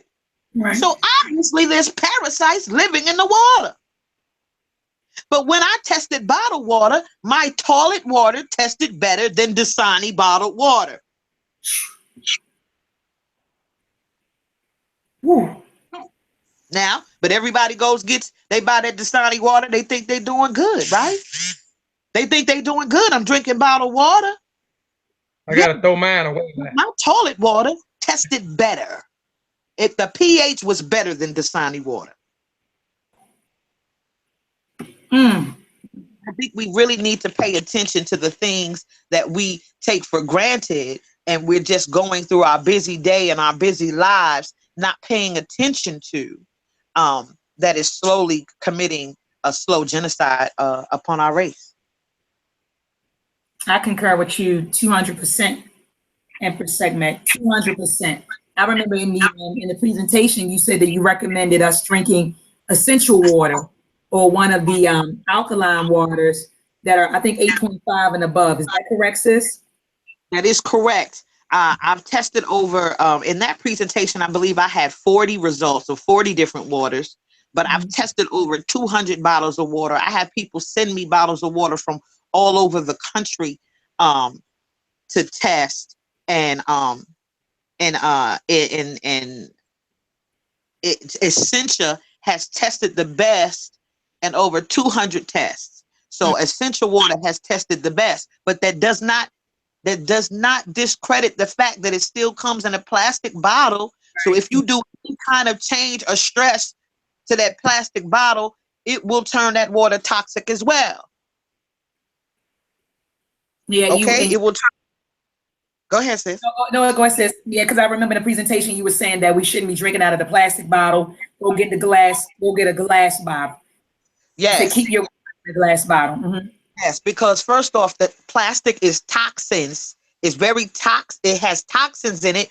When any kind of stress happens to this plastic or bottled waters, meaning if it gets too hot, if it gets too cold, it now becomes toxic to that water. It emits toxins into your water. So if you freeze your bottle of water, that plastic has become toxic to that water. So even if you have a pH of 9.9 and you freeze the bottle, now you're making your water toxic. So we should drink, if you're buying bottled water, even if it is Essentia, which is, I've tested myself as being the best water out right now. And I charge anyone to prove me wrong. Go out there and buy the water and test it. It's not hard to get pH strips to test your own water. Test your own water at home. Test your own bottled water. But what I'm saying is, if you're going to buy bottled water, drink it at room temperature. Don't change the temperature of that bottle. If you're going to change the temperature of the bottle, then put it into a glass container. Buy glass containers. You can buy different ounce sizes so you can travel with it. So buy a 8-ounce container, buy a half-gallon container, buy a gallon container that you can keep in your refrigerator at home. Buy a 6-ounce glass container that you can travel with. But I would suggest that if you're going to change the temperature of your water in either way, to first put it into a glass bottle.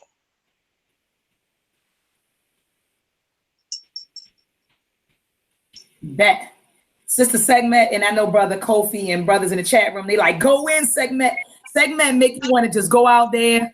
hey brother Kofi, segment, when she starts speaking, she make you just want to go out there and just scream Black Power and just like sister segment. Oh my gosh, I love sis. I love your energy. I love how you bring it. I love your information. You know, you are a powerful sister and a jewel to the community. So I appreciate you coming, joining the discussion and adding your input to our discussion. I mean, we wanted to just address this whole Christmas thing and the origin of Christmas and the psychological, emotional, and impacts that it has on African people. I love how you brought that to the element or the information to our discussion that power isn't just financial. Like you said, it's power in growing your own food. It's the power in what we eat. So sis, I just appreciate you stopping through. We getting ready to close out. I know we've been going hard for about 2.5 hours. Brother Kofi and Brother Kofi, look, when we started, remember I said, I only want to do it for an hour. Remember I said that, brother, I only want to be on for 1 hour. And we've been on almost an hour and a half. I want to thank all the brothers and sisters who joined us. I looked in the chat room. I saw Sister Kaba, Nepti Unk. I saw Brother Doug. I saw Brother Sun Lion. I saw Sister Camille. I saw Brother Sean P. I need to go through the chat room and look. Matt Tip is in the building. Sister by the name of My Name is Jade. You had Trap Media. I'm looking through and see we had more brothers and sisters. Lessa Darcy, she stopped through.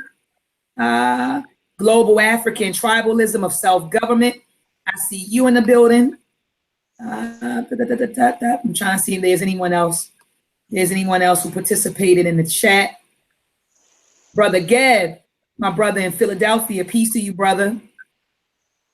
Trying to think, do we have any other names in the chat that I may be overlooking? Because I don't want to overlook anyone. Don't want to overlook anyone. I think that was it. We also have a sister who has her 2 children watching the discussion right now.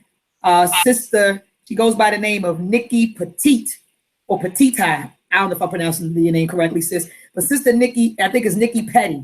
She has her 2 sons watching, Brother Debo and Brother Chops. One is 14 and the other one is 16. She said they are very African-centered young guys. You know, I want to thank them for tuning in and joining the discussion. And thanks for just Sister Nikki Petty. Thanks for bringing them through and understanding the importance of them getting this information. So I salute you just as a mother, you know, for seeing the importance of having your kids participate in such a dialogue. Thank you, Brother Kofi, for coming on the panel, man, and giving, giving us and blessing us with this information. Brother, you went in. You went in. And I want brothers and sisters to know a lot of the information, you know, not all, but a lot of the information that he provided you can get from, brother, what's the name of the books? I just put my books on my library shelf. Can you flash the books and show them the book from Baba Barashango? Oh, shoot, I got a book. Let's see. Yes. Yeah. Okay, I can see him now. It look like, okay, I got the back. Well, yeah.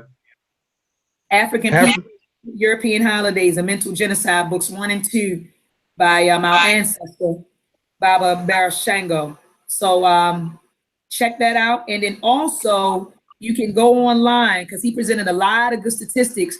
If you want to understand African-American consumerism, they pump out, there's an organization called, and I'm bringing it up now, it's called the Nielsen Report. The Nielsen Report.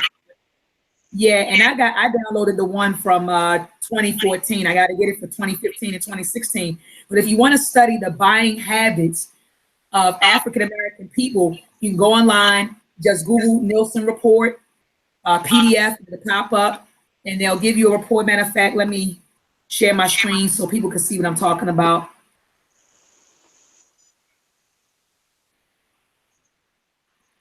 Here we go. So this is the Nielsen report for 2014.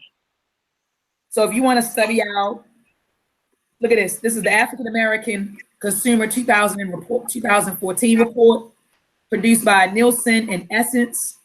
All right. And so if you want to understand or start studying, you know, the spending habits of African American people, it breaks it down. Look at this. You know, you got the spending habits of Black women, the culture and community health and wellness, shopping, 28-page report. So let me go through the contents.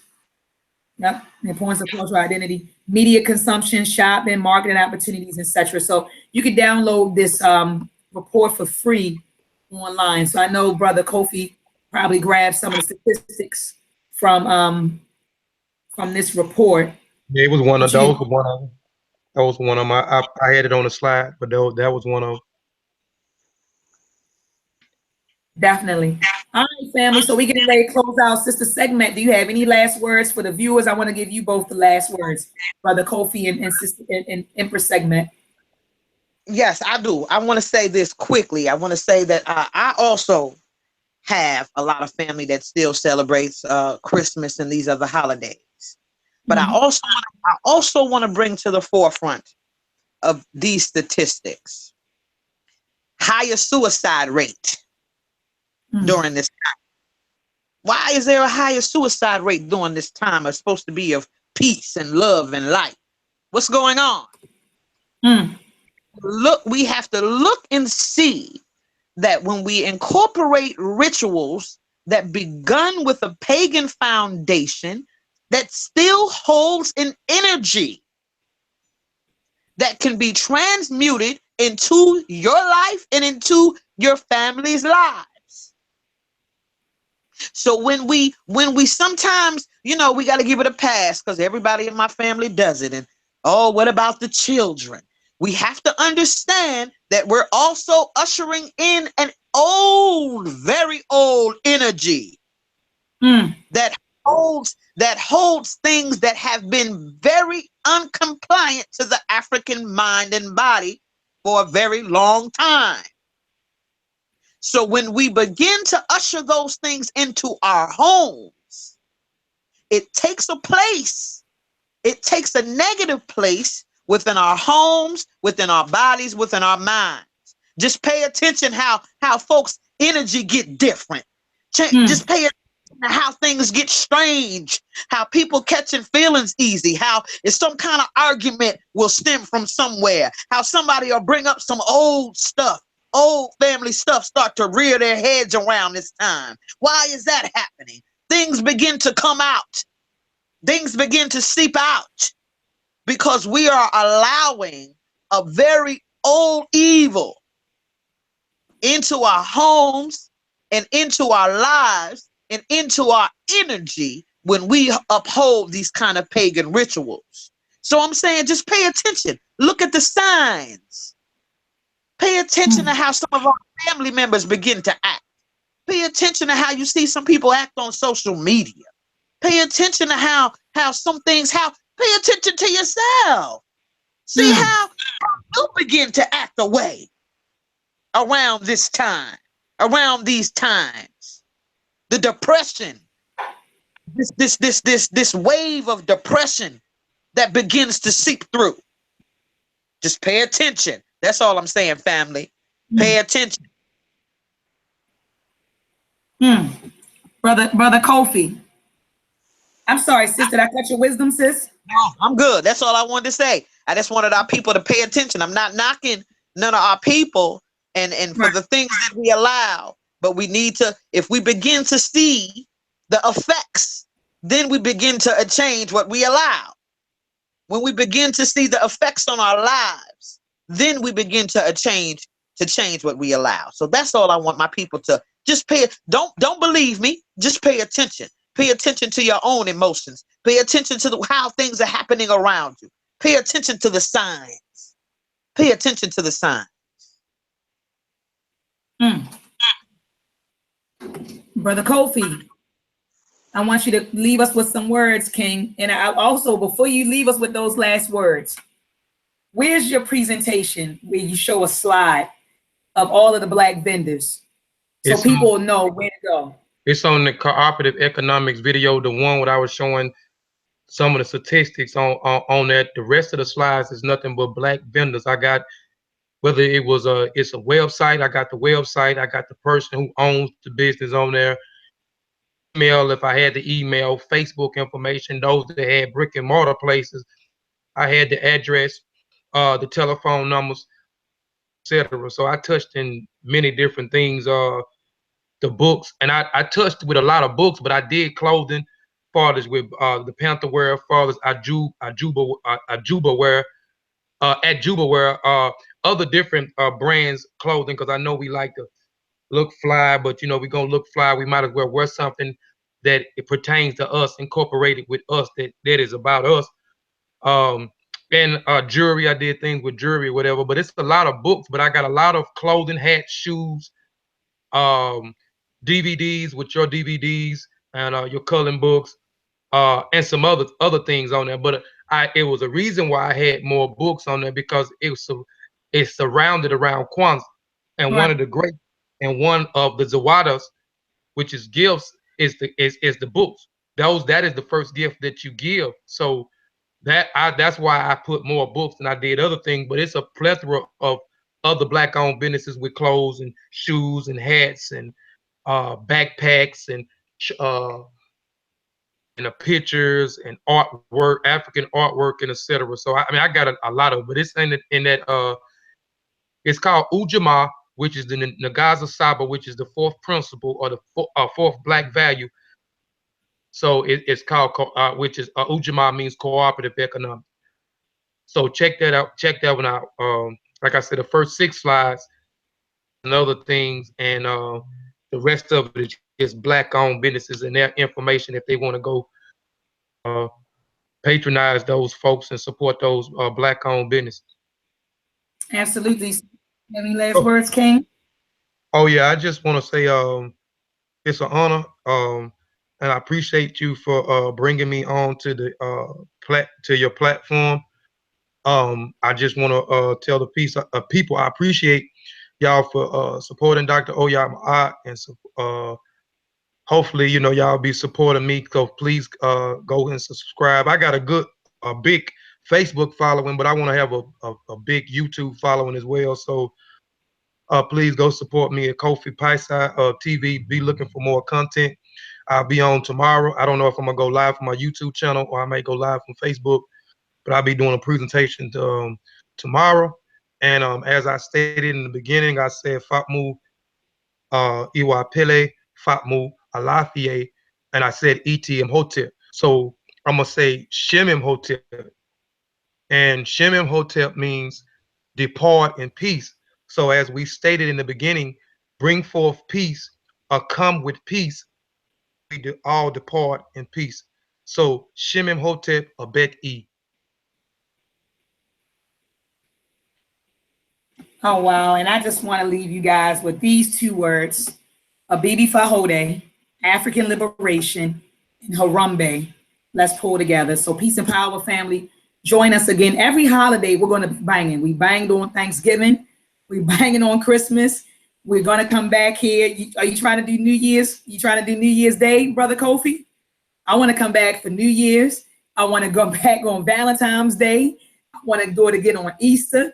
Every holiday, I want to come back and discuss the psychological, emotional, and impact, the psychological, emotional, and financial impact that these holidays have on our people. So we will be back on New Year's Day. We'll be back on Valentine's Day. We will be back on Easter. All right. So I love you, family. Thank you for tuning in. Peace, love, and light.